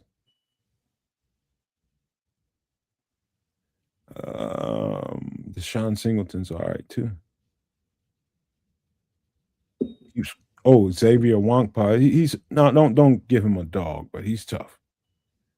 Keep going. Keep going. Miles Scott. Jalen Catalan. One more. We'll pick one more. Let's go down the list a little bit more. Ooh, Shaheem Brown. Let's call that one for now. And then that's the end of the list right here. All right. Let's. And then you don't know nothing about no kickers though. No, fuck you. Or punters. Who does know anything about? Well, I don't know. There was one kicker that was kicking 70-yarders and running like a 4.4. So I don't know. Man, Yeah, I know what you're talking about. Working at McDonald's. All right. So now if we look at it, I'm sorry, wrong way. Now these are all our positions, and these are thus far in highlighted backdrop in orange. You know, Nomads, dogs. Hold up. We missed a guy. Who that? You missed one. D tackle Caden Proctor. No, you got him. No, he didn't. I didn't see him highlighted. Defensive tackle, Caden Proctor. You just went past him. Did I? Eastern Bell. Go back up. You definitely said him. Right here. Yeah. Okay. It looked like you didn't. Yeah, right. All right. He's definitely a dog. All right. So now these are all the dogs. Now, before we get to the mock, and we are not going to do the numbering system yet because he hasn't gotten through them all, so just the ones that are highlighted. Which ones are scheme fits for the Bears, offense and or defense? All right. This is the last thing before we get to this mock draft trips. Yeah. Scheme fits at quarterback. Any one of them can fit. Running back, any one of them can fit. Receiver, now that's a little bit more ambiguous because we don't know the body type they're looking for exactly. Exactly. And what skill set he brings to the table. One thing I can tell you is they brought in, I think it's Chris, what's his name? Dazon Stribling out of Ole Miss. Mm-hmm. One thing now he's not on this list. One thing I can tell you about is he's a good possession receiver, but a very good blocker. And so we know Ben Johnson covets that at receiver. And now the scheme fits over here. Any one of these guys could fit. Any single one of them. Any of the wide receivers? Yeah, any one. Now whether they play X, Z, and all that kind of stuff is a conversation for another time. But either one of them can fit. Kenyon Sadiq is at tight end is more weapon than anything else. I'm not gonna say he's strong as shit. If you end up drafting a guy, which I doubt we do, because you're gonna have to get him way early, he is gonna be asked to be an inline blocker more than he ever was, and he can do it. I've seen it at Oregon. So the other guys definitely fit. Justin Jolly is another kind of weaponized kind of guy, but he can also get it done in both positions. They all get the memo that not only do you have to be a receiver in any kind of offense, you need to be able to be in line and blocking. And they all get that memo. Every single one of those guys would work. It just, how would he work in this offense? All right, because now just remember, these are all scheme fits, not just dogs. They're already dogs. We know that. But these are guys that, Ben Johnson and Dennis Allen would be like, yeah, let's go. And right. John Michael. Who? John Michael Gillenborg. He fits. All right. So that's the tight end room. Now we're at offensive tackles. The thing about half of these guys is if they don't play right tackle, like Drew Shelton is the one that played, to me, the most left tackle out of them all, besides maybe Blake Miller probably played a little bit more. But yeah, the left tackle solely draft is not very rich. I think you're gonna have to look at some of these guys and see what kind of traits they have and do they transfer over. Why you keep moving around, Trip? See if they transfer over to left tackle. And I think all these guys have a skill set. However, I do think a guy like Drew Shelton probably translates a little bit better to guard. He's a bigger body. Much big. He's just a big body. You know, but that's a conversation for a whole other time. They're all fit. Mm-hmm. The same thing as Ion. Same thing with him. Pregnon, say the same thing. These are all interior guys that fit. You no need to talk about that. Arvell Reese going all the way over to edge.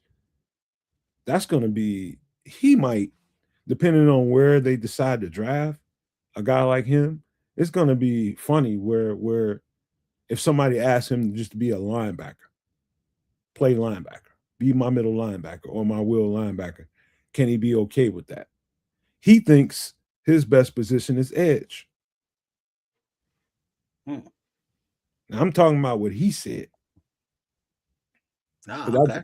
I just jumped the gun a little bit, but over to Ruben Bain and the defensive lineman, I think Ruben Bain is going to be more D tackle as his career goes on.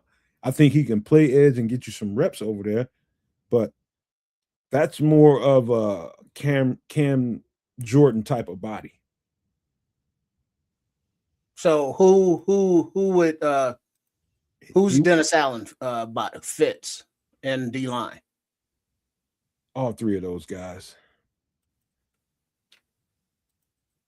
Lee Hunt. And for those that can't see the Fits, I'm just changing their name to blue.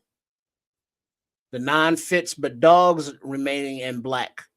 I would highlight more than anything Peter Woods and in this group here, Peter Woods and Lee Hunter in this set.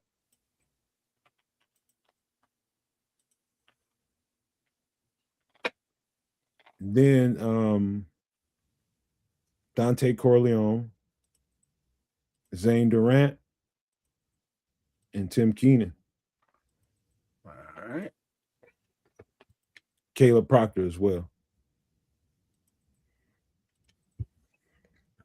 So any one of these could be our new D tackle. All right, now I guess we're over the edge. Yeah. David Bailey. Keem Mesidor. Keldrick Falk, but we didn't highlight him.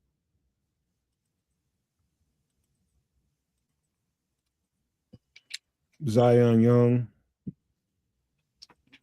Gabe Akis. Oops, my bad. Hold on. Wrong one. There we go.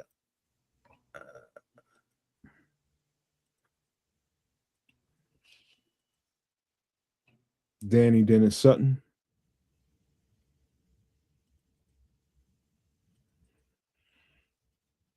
A sleeper down there is Vincent Anthony. And Mikael Kamara. Also George Gums. All righty. And Gums.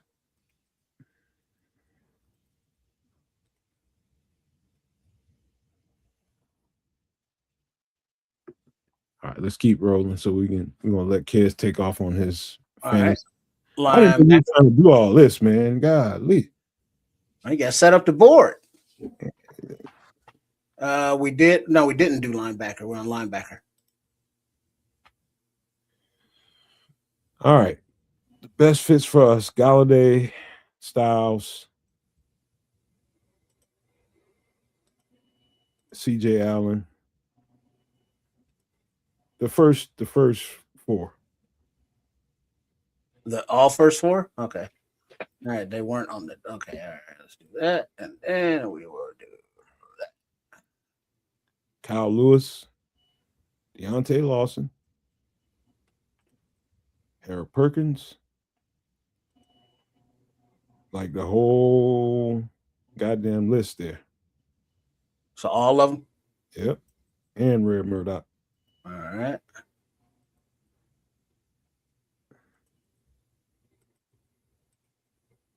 Justin Jefferson, Scooby Williams, and whoever else we got highlighted down there. That's all right now for linebackers.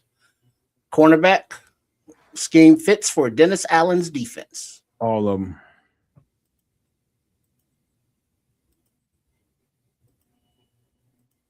All right, and then that makes it easy. At least for these purposes. And then we got a few more down here, and then we'll finish up just about, because punter and kicker are not things right now. So the final grouping that we will colorize for Nomad's dogs as well as scheme fits are the safeties. You building this up the wrong way, Trips. This is probably something we should have did off camera, man. No, this is something that you do on camera, because ain't nobody got time to do this bullshit off camera. Well, we have to, because this is boring as fuck. All those guys. All right, so this is setting up the board. You know, it's not always sexy. You know, but this is how it's done. So these. Anybody that we highlighted. And so now, once we get all these done, when we come back next week or the next time we do the draft talk, you know, this part's already done. And so we'll just add more players to it as Nomad discovers them, if any. And then, you know, we can take them, and now we'll cut all of these out, and then we'll, you know, progress on, you know, throughout the off season. All right. We done? So that's how, you know, we're building this board. You know, this is just the first phase of it. So now we can take a smaller look. Oh, that's too small. And so now you can see here, these are Nomad's dogs, and the ones highlighted in blue are scheme fits. So we will stop this here. We got these still to get through, if any. And then we are building the board, y'all. Let me answer a quick question. Leo Factor says, Nomad, which interior D-line guy on that list you think Dennis Allen would be asking for? I tell you, the first name that popped up in my head is a guy a little bit further down the line, and that's the Godfather, Dante Corleone. Dante Corleone is definitely a Dennis Allen type guy. Built low to the ground, stocky, run plugger. He's gonna mess it up in the middle for a lot of teams, man. And that's not 3-tech stuff, but these are the kind of guys that Dennis Allen is looking for guys that are built low to the ground and can really get off the ball and get inside your pass blockers or your blockers, period. He's looking for those types of guys. That's just the guy that just jumps off my head. Caleb Proctor is another one. But, you know, some of the higher end guys, Zane Durant, you know, you got your go to the very top of the defensive line and your Peter Woods kind of guys, but those are the kind of guys that stick out to me. All right, Trips, we got to get into some mock draft shit. You do this on your own. Fix this up. I'm not doing this. I ain't making these picks.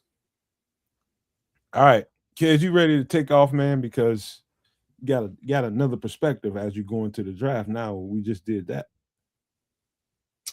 Okay. Yeah. Let me do it on the other console. Bear with me. Why you getting on me? Why you getting on me, Paul? I'm just like, this is like I prepare for shows. Like I prepare for shows. One thing you can know about me is I prepare for shows. I wasn't prepared for this. We talked about it, and I was telling Tripp something off camera about it. I didn't know he wanted to do that tonight. you know, but that's what I'm talking about. It's not that I don't want to talk about it. I love to talk about where I think these guys rank up. I just wasn't prepared for it right now. That's all. But let's pull up that simulator, you guys. Let's get it popping. You gonna do that, kids? I got you. All right, huh? If he's gonna be drafting, I think you should, Trips. All right, Trip, you can pull it up. I've already shined with that. Let him shine with this draft. All right, which one were you using? You can use the stick to the model, actually. Up to you, though. Oh, okay. All right. 1 second here. Let me hold on. Stick to the model. Okay, let me go there. And then click on there. What are we doing? We're draft simulating. So I will click there. And I have to reload that. And then I have to share the screen over here, which I will do. All right. No ham-handed moves. Some competition. And boom. There it is. All right, Trip. All right, kids. No ham-handed moves?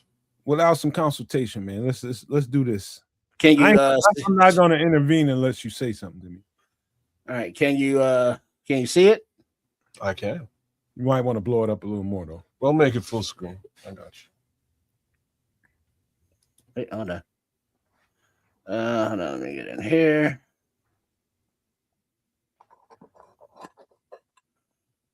All right. Maybe one more.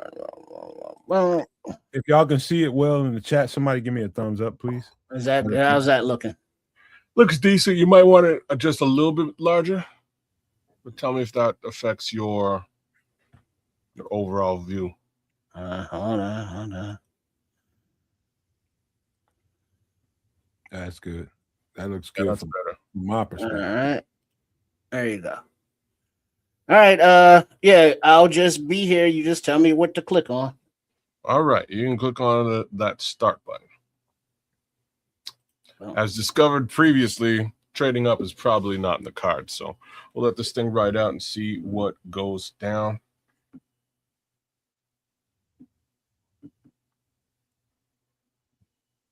All right. Before you take off on the first pick, remember what we done in free agency. Yeah. Look at those trades.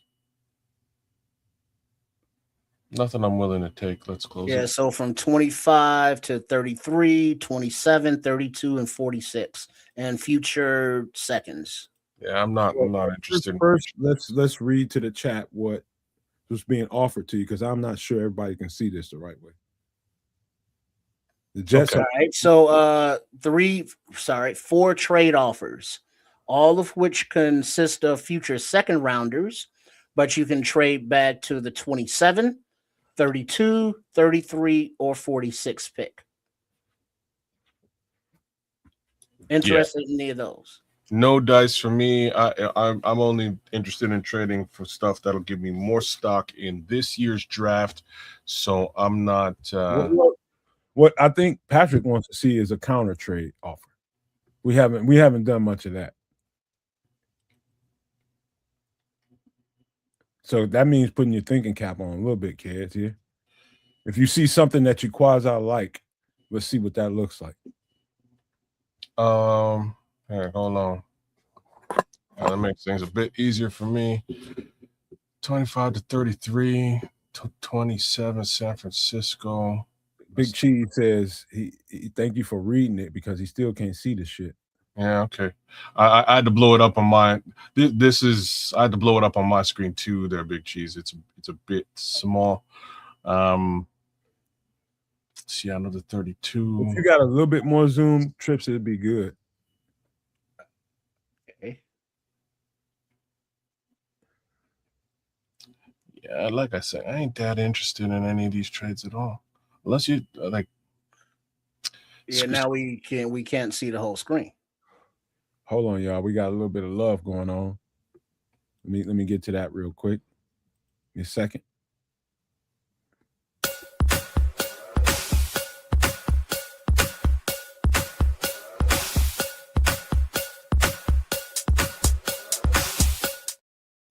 Leo Factor with the $4.99 super chat. Leo, you know we love you, bro. Big ups, Leo. Yeah, this is as big as it gets because the other one distorts the screen. All right, that's good. Good enough. We just have to explain it out from here on, man. So, okay, so just do me a favor, close this for a second before we go through this thing once more. Slowly scroll down the left-hand side for me, please. Thank you.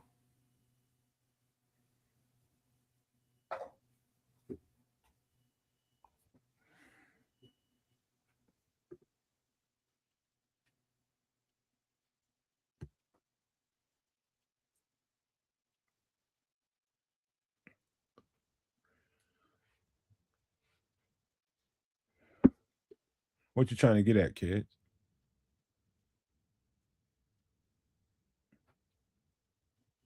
Okay. I'm just trying to see very, very quickly if Mesidor is taken. I don't see him being taken yet. He must still be on the board here somewhere. I think that's if he's there, he's the most sensible move. Right there. There he is. And you have to take him. That's where my head and my heart is. If Mesidor is on the board, I would be looking at that edge rusher come hell or high water right now. So that's what are your thoughts, Nomad? Well, this quick question to Trips. By his logic, they brought Akeem Mesidor in for 30. It's not confirmed, but this is what I heard. And if that's the case, and they don't plan on drafting him, well, how do you explain that? Because I do think it's unconfirmed. There's no documentation that they actually did this. So they probably did, like they probably did bring him in because they have interest in him, but didn't want to document it so that folks don't really know. Well, it is definitely not on the confirmed list. That's it. That's how you do it. You bring him in on the low, you have a conversation with the kid, and you don't tell people about it. You don't publicize that conversation at all. All right, kids, let me have a real conversation with you as your assistant GM. Do you think this guy's a plug-and-play starter? Because we didn't move heavily in the edge section in free agency. We have a chance to get a young player at 25 who's almost at his ceiling and can play right now. Do you think this is the right move for us right now?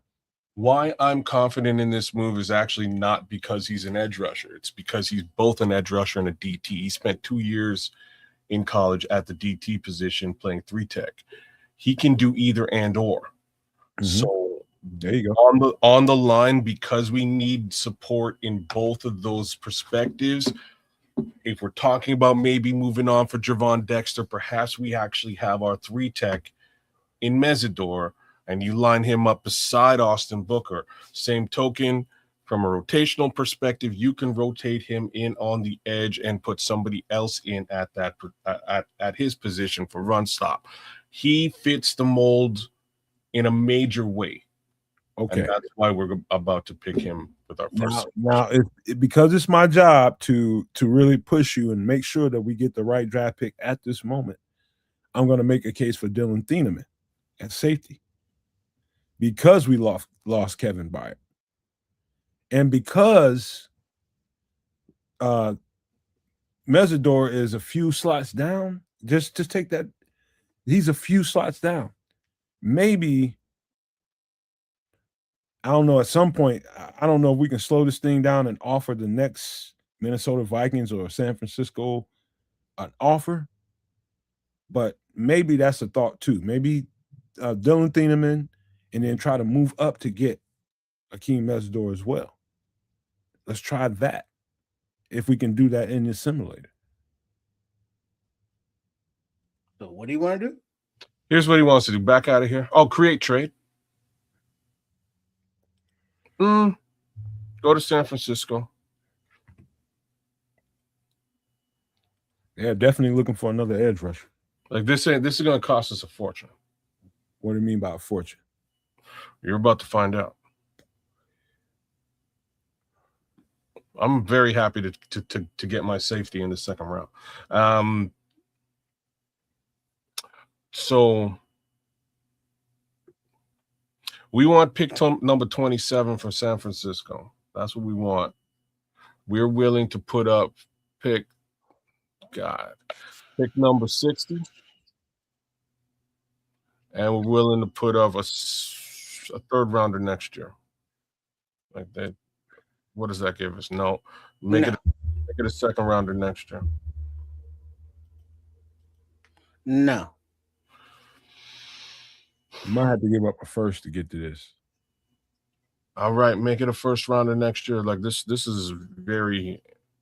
Yeah, they'll accept that. So you're giving up 60 and your 2027 first round pick.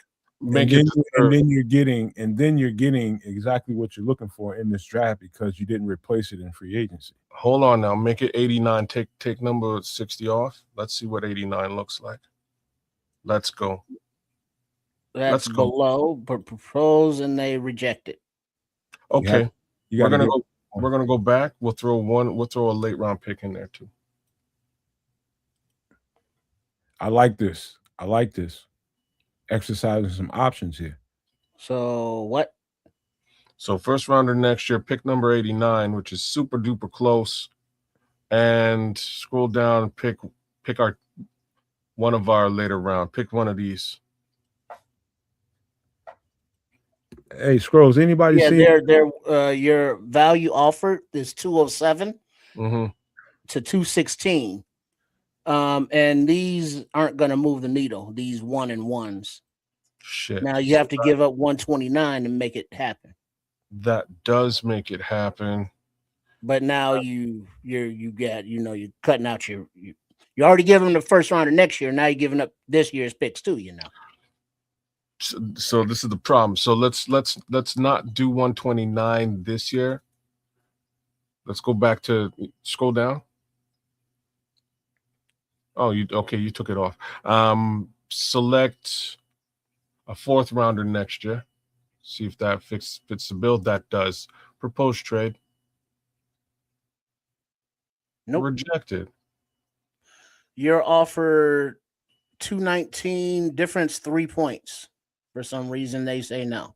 Go on and give it up. Give up that one. I already gave up the one. I mean, you got to give up more than the one because the one's already gone. So the 1 plus 89 plus what? You can't give up any future. So we can give a third in the future. You give it 28. Try that. Okay, 28 third.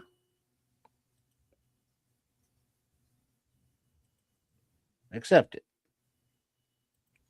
All right, that's wild fair. That's crazy, but I don't mind how that actually shook out, to be frank with y'all. Okay. That's so not you gave up like a lot for what? 2 players that you need. So in this scenario, we are going to take Dylan Thieneman at 25. Look at the fake news in here. Then you're back on the board. We're going to take very clearly Akeem Mesidor at 20. So hold on.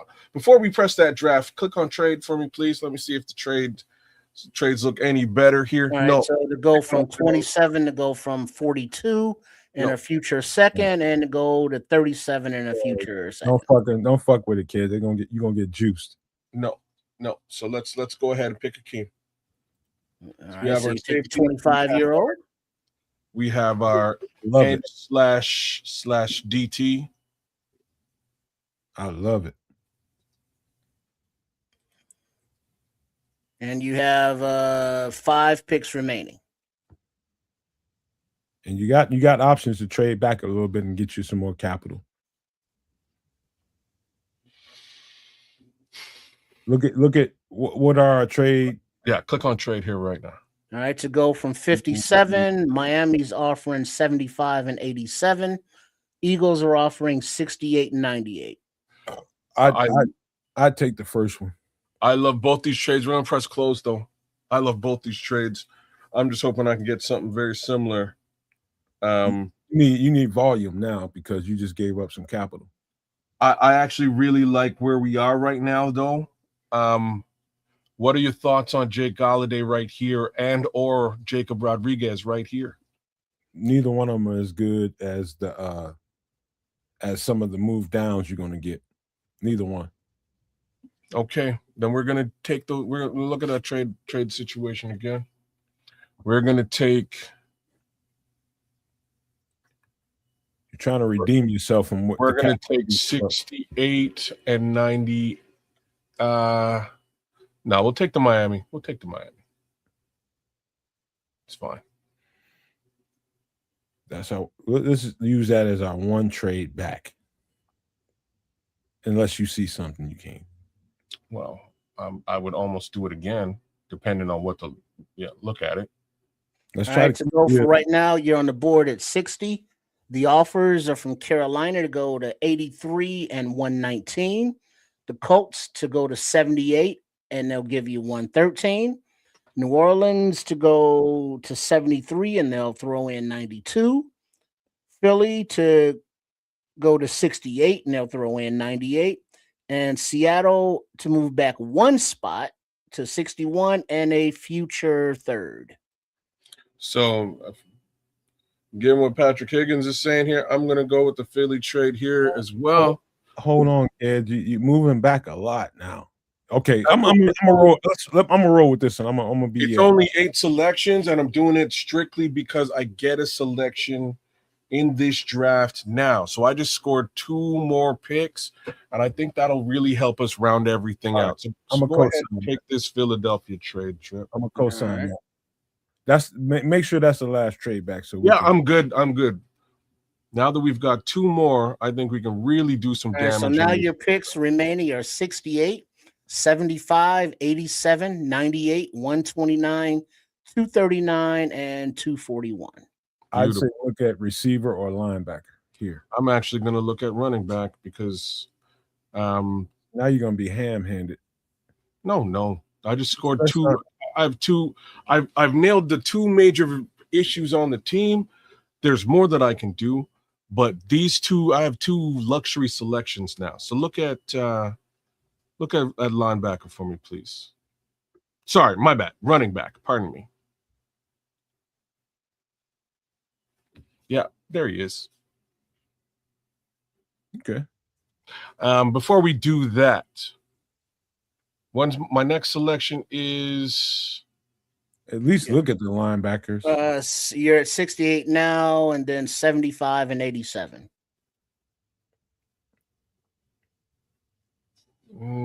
Yeah.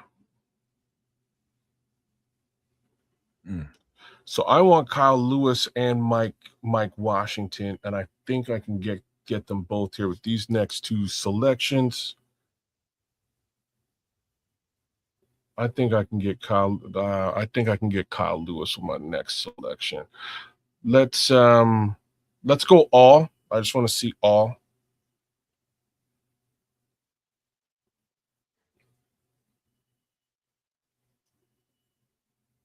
Yeah. Let's see. You got to vote for trading Stooks. Shannon Stooks is a what? Safety? I just picked safety, bro. No, he's a slot corner, boundary corner. He can play any corner or safety if you need him to. He's good. He's really good. And we've already addressed safety with Thieneman and edge with Mesidor. Okay. I'm selecting Mike Washington here. Do you have an issue with that, Nomad? I don't have an issue with anything. I'm just gonna counter if I can. Yes. If that's what you want, go ahead and do it. I think he'll be gone by the time I make another move here. And I'm hoping, and I hoped with the right intentions, there you go, that Kyle Lewis would still be on the board, and there he is. So there's our outside linebacker again. Thoughts in respect to that? None taken. The draft button has been pressed. I thought that's what you wanted. It's all good. It is what I wanted. So at 87 now. All right, now you're at 87. Remaining picks are 98, 129, 239, and 241. You got 2 trade offers to go with Dallas from 87 back to 112, and they throw in a 152, or the Chefs to go from 87 to 109, and they throw in a 148. So I'm just not going to be a general jerk here tonight. We're going to finish this draft with the remaining 4 selections that we have. I think,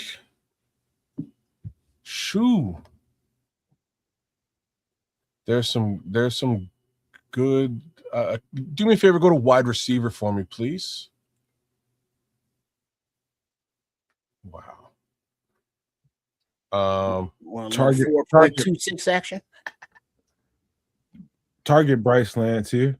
That's what I was like. If I do that, if I target Bryce Lance, I'm making a trade to get him. But I think you have to get into the trenches. I agree because of where Bryce Lance is. I agree. So so I've got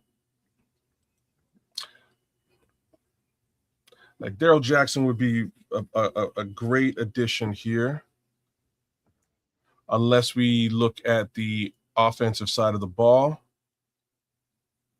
Let's look at offensive line. Oh, Corleone's a little bit further back. As a matter of fact, holy crap. Go to those trades again.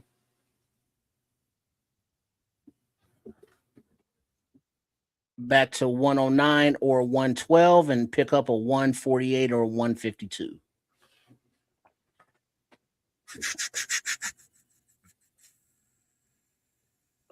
All right, close this. There's something else I wanted to see.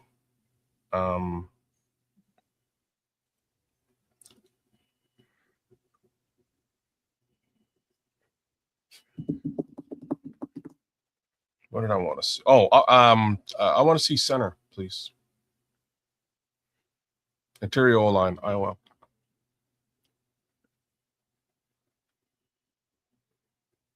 So the first one on the board is number 92. We're at pick 87, so not a reach, and that would be Logan Jones. I think I saw somebody say that his comp is Linderbaum bound. Tyler. He's nice. I think highly of him. I just want to challenge kids with this. You got an edge, you got a safety. What else you get? You get a running back. But you didn't do anything on the interior of your D line. You didn't get 3 tech, you didn't get nose guard yet. Yeah, but I'm looking at let's explore what he's saying. So we're gonna go back to the interior line. I can look at Darrell Jackson right now. Grayson Halton is usually my general target when I'm looking at these things. But scroll down. Where's your boy Corleone? There's Corleone, a fair amount further back. I could look at Corleone. He's a nose guard.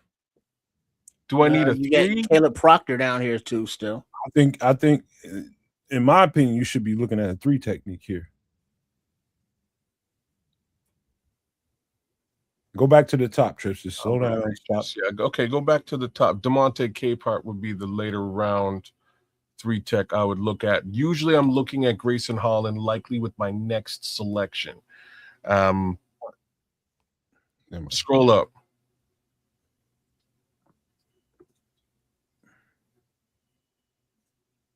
This is the top right here. This is the top? Yeah. Darrell Jackson. Yeah, he's the top. So these would be the 2 guys that I would be looking at in this position. Darrell Jackson, Grayson Halton. What are your thoughts? Either one of them. Darrell Jackson is the more ferocious of the 2.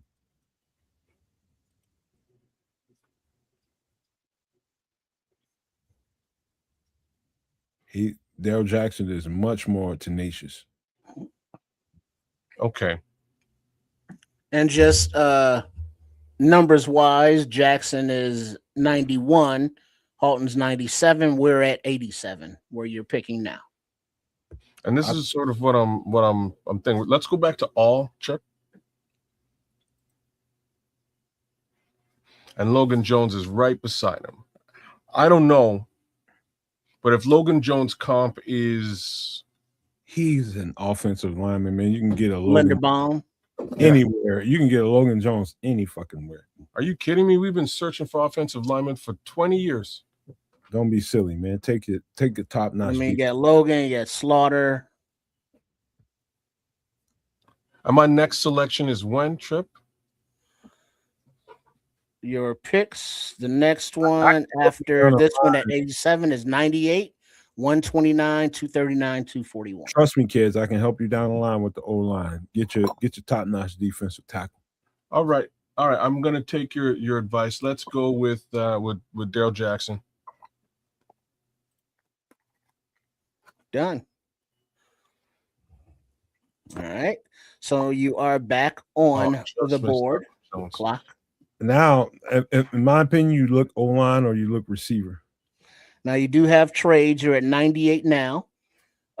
Green Bay 120, and they'll give you 160. Houston move back to 106. They'll give you 167. The Rams move back to 118. They'll give you 128. And the Giants move back 7 spots to 105, and they'll give you 145. So I'm gonna take the Giants trade. Hold on, kids. I said receiver. I think you need to look corner and O-line. And you have 4 picks remaining. 1 in the 3rd, 1 in the 4th, 2 in the 7th. I think I'm gonna take that trade. Which one? That one, the Giants trade. The Giants to go 105, 145. Just like Patrick Higgins is saying. Yeah, let's go Giants trade. All right, that is sent. Now you are back on the clock. Beautiful. So here we're going to select. Here we're going to select Bryce Lance, wide receiver. Bryce Lance, wide receiver, is selected. All right, so now remaining picks, 129, 145, 239, and 241. So 4 picks remaining as you are on the clock. No more trades, man. No more trades at all. I want to select a cornerback here or a center. I do see Crown over there. Matt Gulbin, Jude Bowery.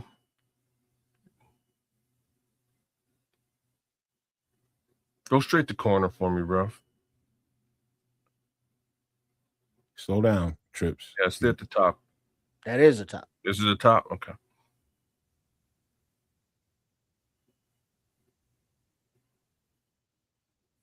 Okay, I want you to put a star beside Hezekiah Massis.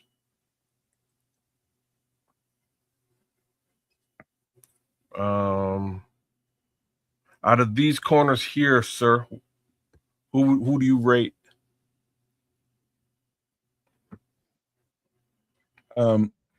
Because Hezekiah Massis, I think, is going to land as a slot corner. And we've done already what we needed to do in free agency for that position, and I don't think that's not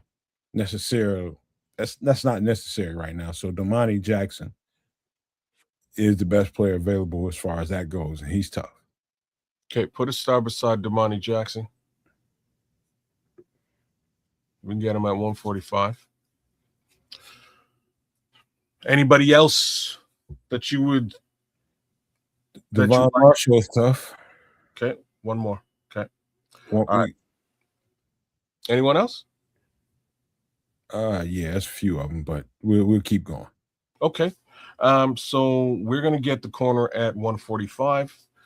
At 129, let's go back to interior offensive line.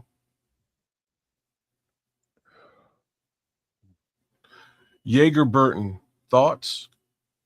Center or interior guard, interior offensive lineman. Any good? He's tough. Yeah. Uh-huh. Worth drafting at 129? Not over Damani Jackson. I'll get Damani Jackson at 145. Okay. Bo Stevens is also very, very tough and can play center. He's much further back. Yeah. If you just insist on getting a center, if that's your intention, then Yeah. You prefer Bo Stevens to Yeager? No. No? I'd say Yeager. Just put a star beside Yeager Burton for me, please. Anything else that I really need at this present time?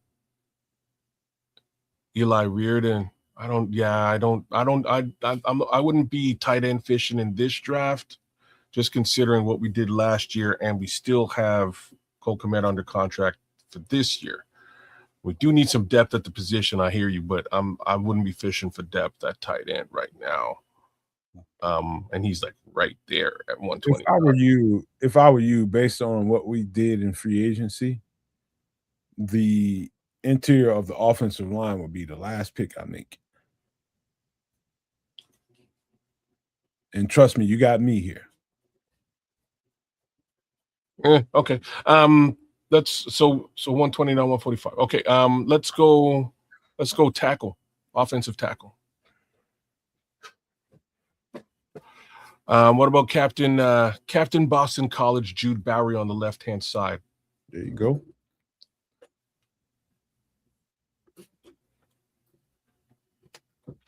All right. If that's where you want to go, there.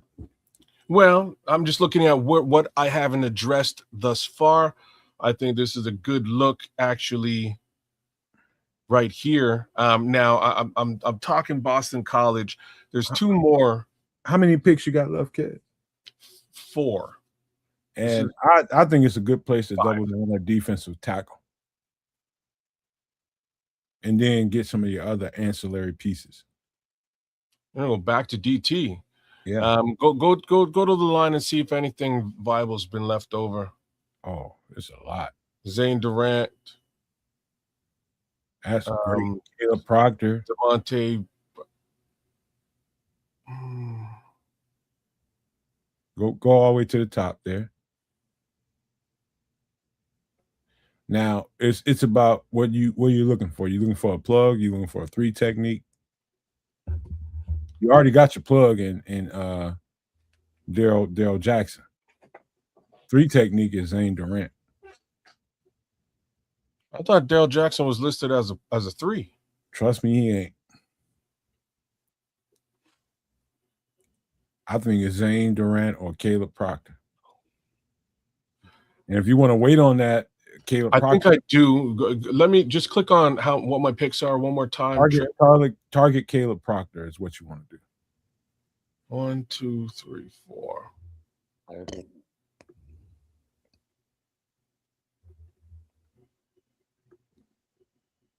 So I can get Proctor at 145, much like I can the corners.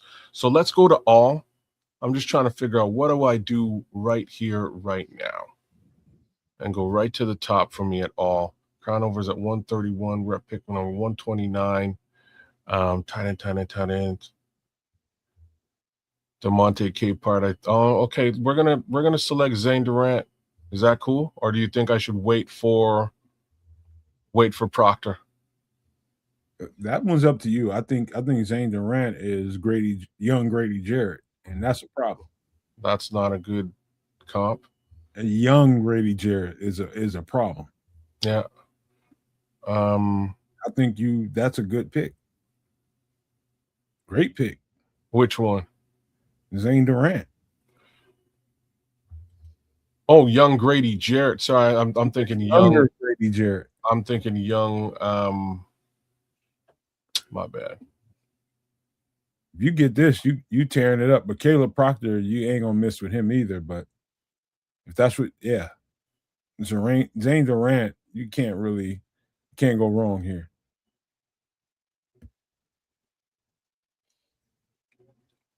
Okay, Zane Durant.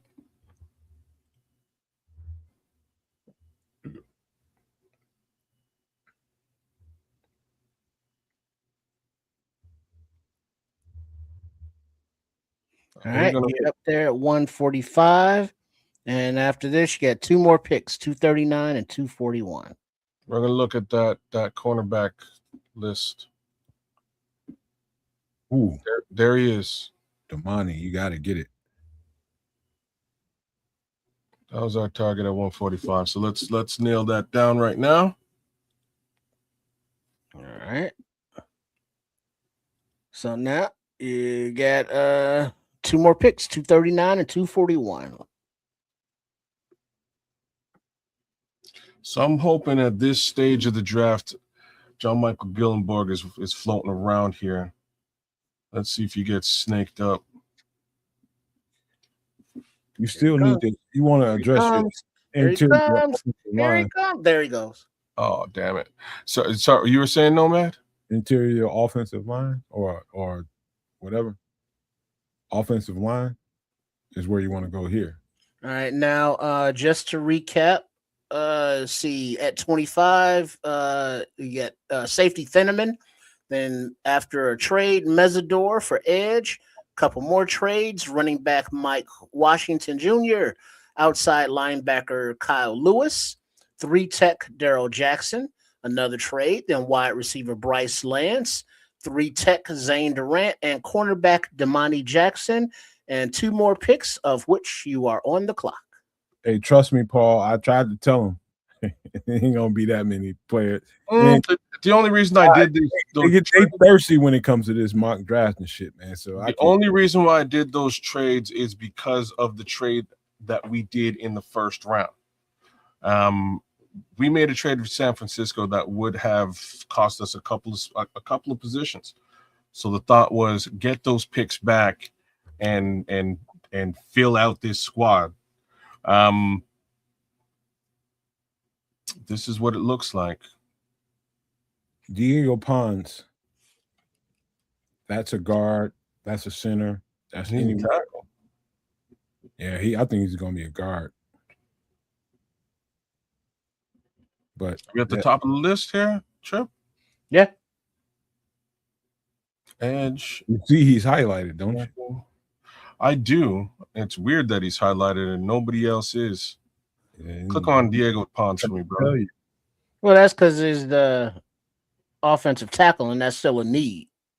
Oh, that's why. It's very you slick. see up here your needs, and then so it stays highlighted if you still have it, but since you've already picked the edge, it darkens. I didn't realize that. So click on offensive tackle just for shits and giggles. By the way, Diego Pons is a goddamn monster. All right, so let's select Diego Pons here. All right, and now your last pick, and you're up. And what is my slot receiver, 5 tech, offensive guard? I'm going to live with the guards we have on the team now. Let's look at wide receiver. Oh, there's one right there. Xavier Thomas. Thoughts? It's a good one. I mean, 5'10", 190, 148. That's obviously your intention. What? We just got number 11 from Detroit. That's gonna be your slot receiver. Yeah, we got him for a year. So that being said, I tell you right now, Hank Beatty is a problem out of Illinois. He's just good at all kinds of different things. But we have the little guy from TCU we have on the practice squad that we're going to give him a chance. I think receiver is a bad choice right here. Well, I'm just saying, the Sim is saying that is the last need that we have with this final selection. What are you thinking outside of Xavier Thomas? I think it's a good time. You only got one edge rush. I think it's a good time to get a guy that you can work with or D tackle. No, I'm taking this wide receiver, man. All right, because what is that? Barlissimo saying Xavier Thomas. He played outside, inside, running back. Come around. Who's that? No, he can block. He was playing the DJ Moore role at LSU. He's tough now. I ain't taking nothing from him. Kobe Young. I think we've done the work we need to do. We do have depth at that edge on the team already, plus what we've drafted.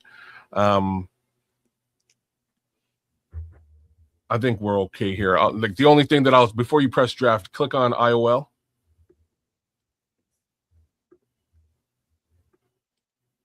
Anything jump? I'm interested in a center if there's a notable center here, but very doubtful at this place in the draft. It is this centers there, man. If that's what you want.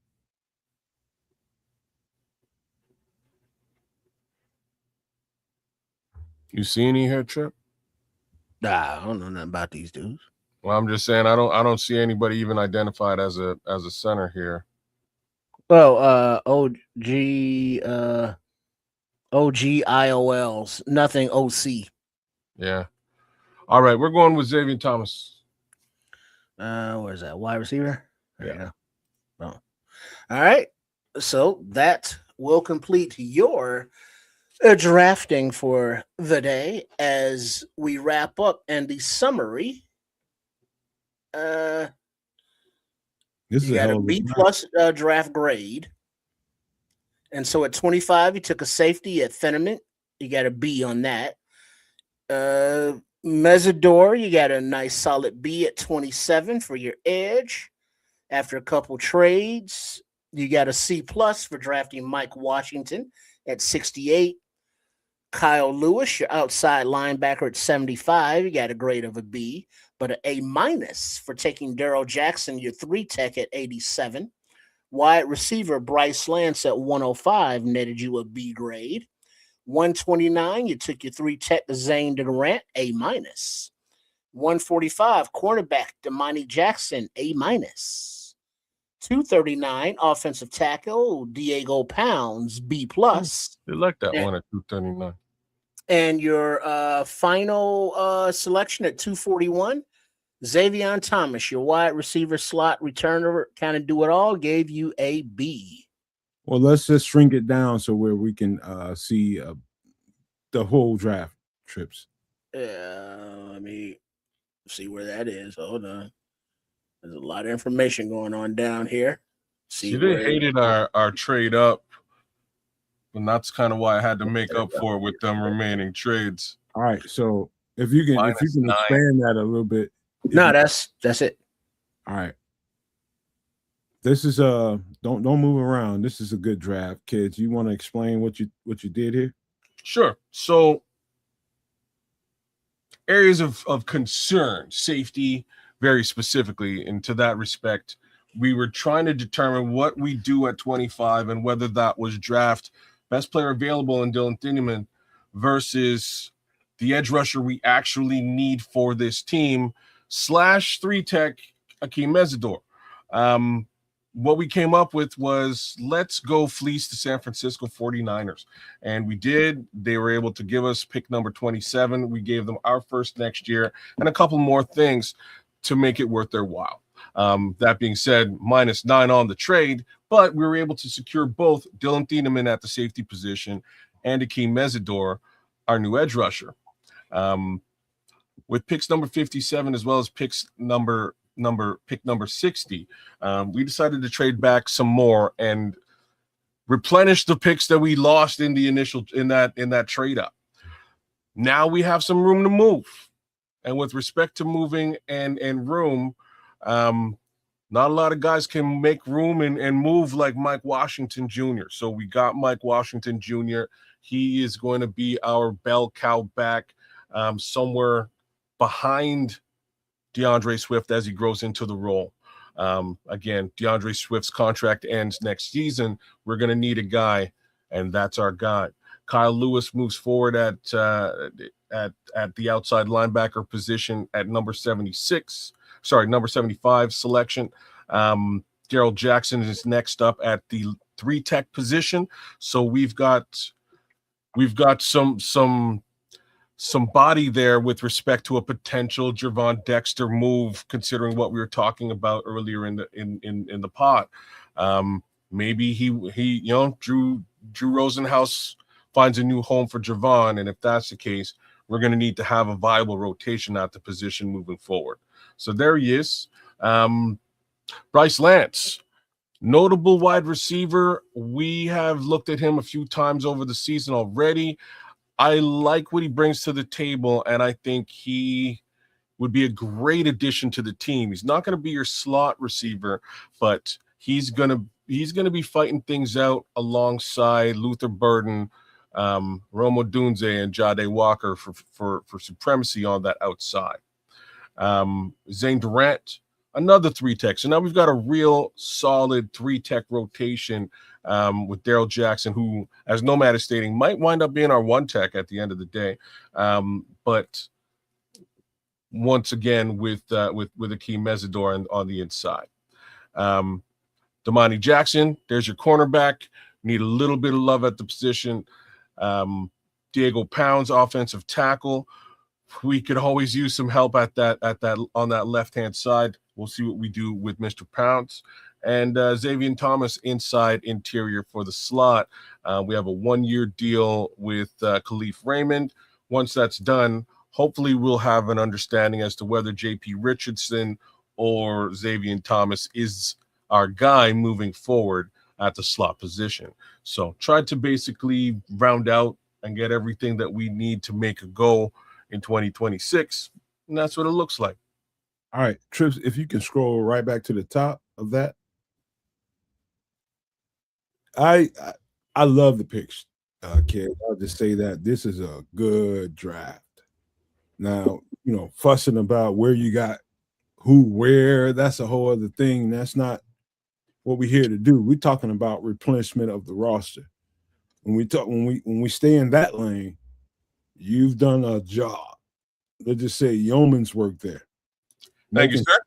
Making sure that the roster's replenished. What you gave up and what you let get out of the building, you did a good job of making sure that you replenish that with the picks that you have. The whole thing with Mike Washington being picked there, I think he's such a good running back. I can't really argue with that at all. That's a guy. That's a guy. There's not a player on this draft that I don't think can come in and that can't come in and contribute right away. Not a one. Not a one.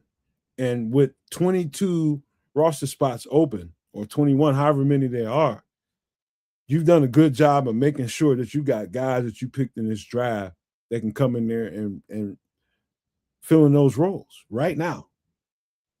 So hell of a draft, man. This is good.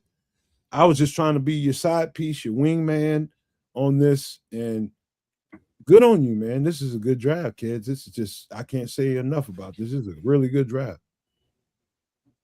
Thank you, sir. Yeah, I think again, the intention was to touch on all of the areas of concern, and I think we've done that, maybe with the slight exception of center. We did some work at the center position in the off season. Maybe again, that's your point of contention, depending on how it shakes out next year. But at this present time, looking at what I put down here, I think we've got a really, really decent looking squad to complement what we've done in what we've done in free agency. So Leo wants to know, he's like, who's our free safety and strong safety now with this draft? And if you don't mind, I'll answer that. Mm-hmm. At this point, with what we have with Kobe Bryant, I think you leave Thieneman out top. And that's your free safety. So Thieneman is a free and Kobe Bryant is a strong. Bigger player, not only because he's a bigger player, and actually it should work in reverse. The bigger player should be playing in the box. But I think Thieneman has such good instincts and such good, they both of those players have kind of the exact same attributes, but a bigger player that has a little bit more range, longer arms, longer legs. He can close on the ball, make a play on the ball a little bit better than Kobe Bryant can, because Kobe Bryant's a little shorter arms, and Thieneman has traits to him that I think he plays the Kevin Byard role in this defense. Perfect. Yeah, I will be surprised if Ben Johnson doesn't make some sort of a wild running back move in this draft. It's either a running back or a wide receiver. So keep your eyes peeled. Something on the offense is going to happen. I know it is. I'm just not sure what. I can see the Mike Washington thing happening. Just saying. All right. we're gonna take this down, man. We're gonna have a little conversation. Much as y'all hate it. I don't hate. I don't. You talking about not you. I'm talking to the chat right now. This is me. This is me in the chat. Hey, this is this good draft, man. Our best thing I can tell you is screenshot that and put it out there on social media. Best thing I can tell you. It's a good draft. Really good draft. Might be the best one I've seen so far. And that's because of what you had to do to attain Akeem Mesidor. And there might be some people that argue, whoa, kids, you gave up capital. Yeah, that's what you have to do to get a better player. Period. You want to get if you need what you need and you need to get what you need, guess what? You had to give something to get something. And well, I appreciate what you went through to get it. Look, I'm not a fan of what we did there to do that. I'll be honest about it. But at the same time, anything that allows me to fleece the San Francisco 49ers is a good thing. So let me be completely honest about it. Guess what? For the fans of the Nomad Network and Sports Chicago Style and Kids of Canuck, I don't think we've done that yet. Never. And that's a good exercise to see what it might have to take to sweeten up a pot to get a player that you really covet. Well, in this case, to get both the players you really covet, because it's not just Akeem, it is Akeem and Dylan, and having the ability to do exactly that.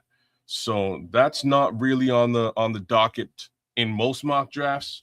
Most mock drafts will grab the one player and keep him moving. And I agree with that. Under normal pretenses, that's what I was planning to do. But we did something a little bit different this time around. We spent a little bit of capital. We lost out on a number one selection, first round selection next year. Why I'm actually comfortable with that?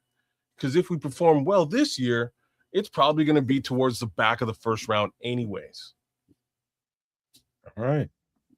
I'll tell you what, Trips, good job managing things, man, and making sure the filter was there. You kept things rolling. Good job, man. I'm getting used to you doing this role and being opposite of what Kez normally does, and you're doing a hell of a job, man. That was good on that simulator, man. You was really, really on point there, man. That was really good, dog. Yeah, right on.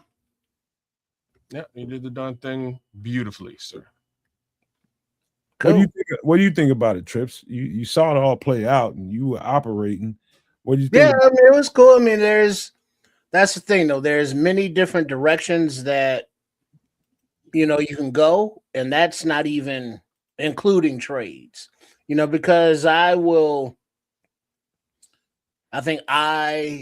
Kids, Nomad, everybody in the chats right now on all three networks will guarantee dollars to donuts. That expression that Ryan Poles will be making some trades during the draft. Will they be up? Will they be down? We don't know. But I think given his history that if he does not make any trades, that will be out of his normal MO, his normal modus operandi. So doing the experiments of trading up, sure, giving up future capital and trading back, a little bit of both. That's just kind of a Ryan Poles thing. So go through, make your draft board, I know, because I know like Barlissimo and all the draft nicks already got their boards. They probably get all the colors and pictures and all that shit. But, then you star them, it's like, who's your number one, number two, number three at each position. And then, you're just like, all right, now you're going to hone it in because the draft's only a month away, scant amount of time to do this. So glad that, we could be entertaining and give you different perspectives of it. So it's like, hey, only a little more than a month away, but make sure you are here for the live draft call so we can see how many of these players we're cheering for when they're selected. Okay, let me kind of I'm around the curve a little bit on this whole draft conversation, the Bears conversation. We're talking about free agency. We're talking about this draft that just happened. I'm around the curve a little bit and kind of prick a little bit. Now, with what we know, we just let Kevin Byard get out of the building. We just let Jaquan Brisker get out of the building. We just let Nahshon Wright get out of the building.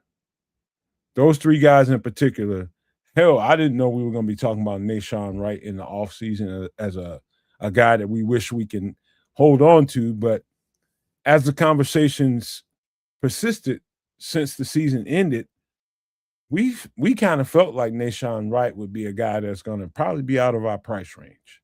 He's a Pro Bowler from the goddamn practice squad, right? We kind of knew that Nahshon Wright wouldn't be back in the building. I was prepared for that mentally. Me too. Kevin Byard, I really thought they were going to find a way to bring him back. But as the free agency period went along and they weren't jumping all over that, trying to make sure they gave him a contract, and that surprised me. It surprised me. Jaquan Brisker definitely did not. At the end of the day, those three pieces in particular left some pretty, I'll just say, deep wounds for a lot of Bears fans out there. Like, what are we going to do now without those guys? What are we going to do to replace them? That happened. And then we let Bill go. Bill was a cog in our defense for the last couple of years. And everybody's like, okay, what are we going to do to replace that? We signed some other guys. And so what I say to what Kez just did in this draft versus what we let go, I think he rounded that shit to home plate very well per that draft. That was exactly what you have to do when you let go of those particular kinds of players. You have to make sure you replenish the depth. And so it was done right, man. That was done right and almost as realistic as I can imagine. Maybe minus a trade or two, but that was done very realistically, in my opinion. Cool. Yeah.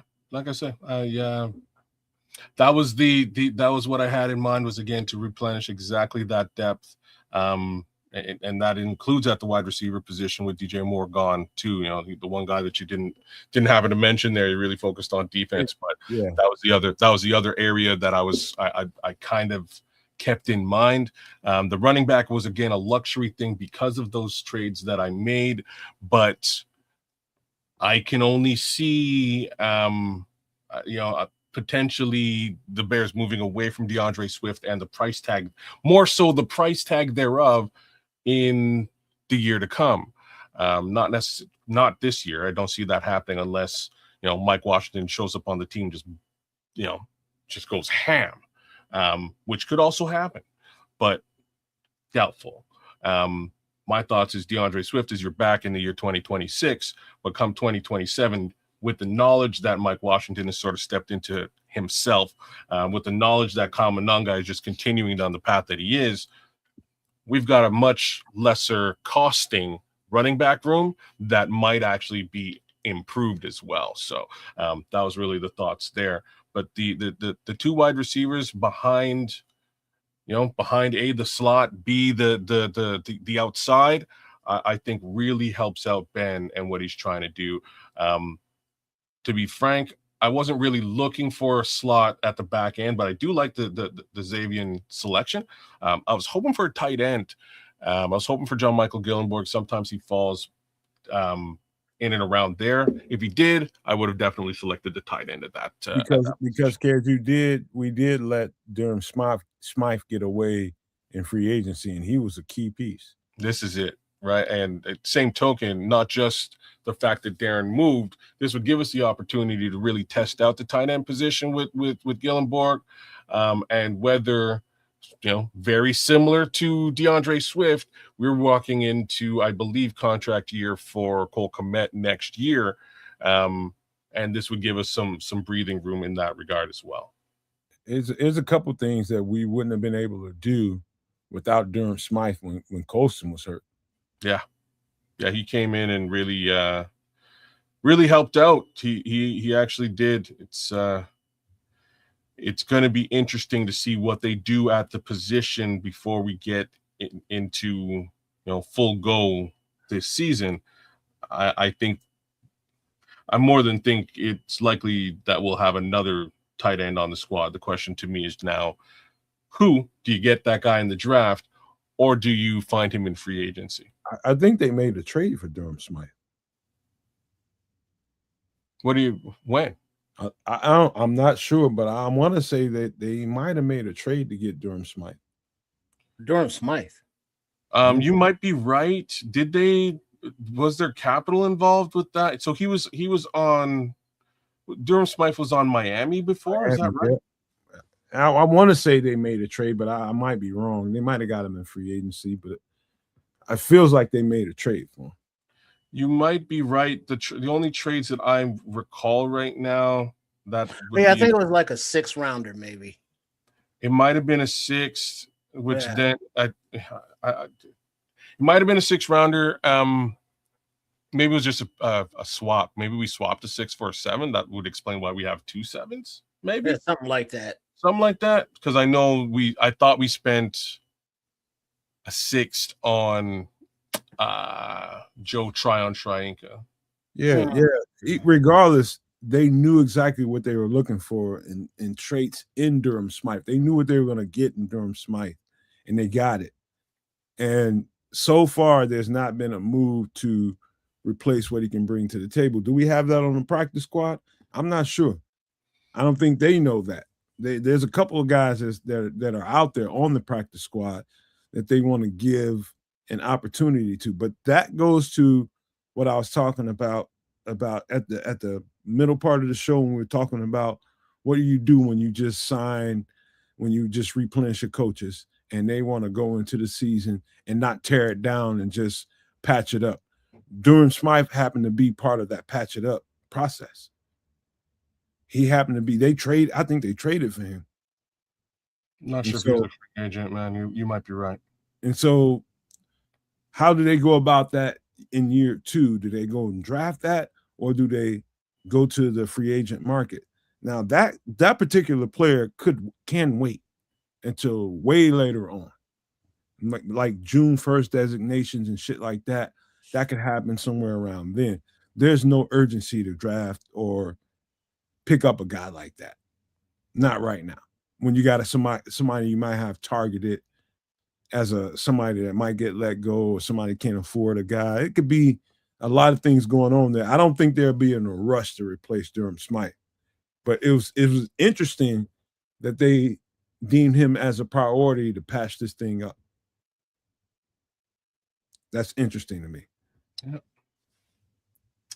Yeah, we shall see. But like I say, I had my wits about me for this draft, and we'll see how Ryan Poles does when it comes time to actually do the same thing, because it's going to be tricky, y'all.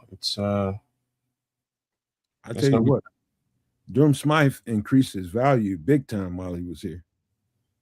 I agree with that. Not saying he was less valuable when he was in Miami, but he became a piece here. Well, he became so much of a piece that newly hired offensive coordinator for the Ravens, took him with him. That's where he wound up. Yeah. Because they're losing likely. Declan Doyle. Likely to lose likely. Yeah, Declan Doyle was like, yeah, come on, Smythe, roll with me. Yeah. I just wanted to throw that out there, man, because what we see as this is what we need versus what the team might, I'm trying my best to get as close as I can personally in the conversations that I have with the No Maniacs, the Super No Maniacs, and everybody that's watching the show and support what we do on Kids of Canuck and on Sports Chicago Style. We're trying to get closer to the reality of what might be going on in there. And they're always leaving little crumbs. And I look at the last season, the previous season, as those are the huge boulder crumbs. Like, all you have to do is look at what Ben Johnson liked as far as the offense goes and what he prioritized and what he thought gave him an advantage. And the tight ends definitely gave him an advantage. How he used the tight ends freed up a lot of one-on-ones with different players. And this is a tight end ridden kind of offense. This is a very tight end friendly. And if you can block in this offense as a tight end, you're definitely on Ben Johnson's radar. You're like his antennas are like peaking. If you can block and you can play as a receiver, you're valuable in Ben Johnson's offense. So that's what I think about tight end and offense when it comes to Ben Johnson. He really uses that to make the offense more dynamic and free up stuff. That's what he does. And so, good draft, man. But, hey, guys, I got to get ready. Unless y'all got some other thoughts, man, I got to get ready to get out of here. Girlfriend's off this last night, and I got to be domestic tonight. I do that every other week. Well, I'm with you. Awesome draft, awesome conversation. I really enjoyed the conversation to start this show out. I think it's really the conversation that's being had with respect to the Chicago Bears between Bears fans, whether it's on Twitter, Facebook, or wherever, face to face. So we'll see how this team continues to grow and build. I'm excited for whatever that looks like. And you're going to find conversations like that right here at Kids of Canuck on YouTube, right there at Sports Chicago Style, as well as on the Nomad Network, live on Nomad Live. Ain't no foot touching around here, Scrolls. Ain't nobody touching no foot. Foot tasting? Ain't no foot tasting, no foot touching. That shit around here. Uh-huh. There's other body parts, man. Fuck them feet. Whoa. Where we going? No, don't even get them started, man. We got to get ready to get out of here. Well, big up to everybody. Thanks for tuning in and bearing with us and joining in and participating in all that fun stuff. And I guess we look forward to seeing you on Wednesday for some extra sauce. And also a shout out to Chef Trips. I was with him doing some filming earlier, and he said he's looking forward to being with y'all this week for a twist on a Chicago classic, whatever that means. So MF in the kitchen, Wednesday, and I'm looking forward to seeing what he does, because he is a character. We will check y'all then. Shout out to Smitty, the king of replay, man. Lately, he been on the road trying to do his damn job, and he got to catch us on replay, man. We love you, Smitty. Just know that, dog. We with you. Wherever you go, we with you, man. And the fact that he gonna watch everything on replay, man, he's dialed in, man. Smitty's dialed in. He knows there's gonna be some nuggets that's gonna get said on all these shows, and he's gonna make sure he watches that show in the entirety. And I encourage everybody that can't watch it live, catch it on the replay, man, and watch it through, because there's always nuggets being given during these shows. Every time I rewatch the show, there's always nuggets. I'm like, damn, we said that. We said this. We talked about that. I forget it sometimes because we're live on the show and we're doing it in real time. I forget that we said these things. I'm like, damn, we need to make a short out of that.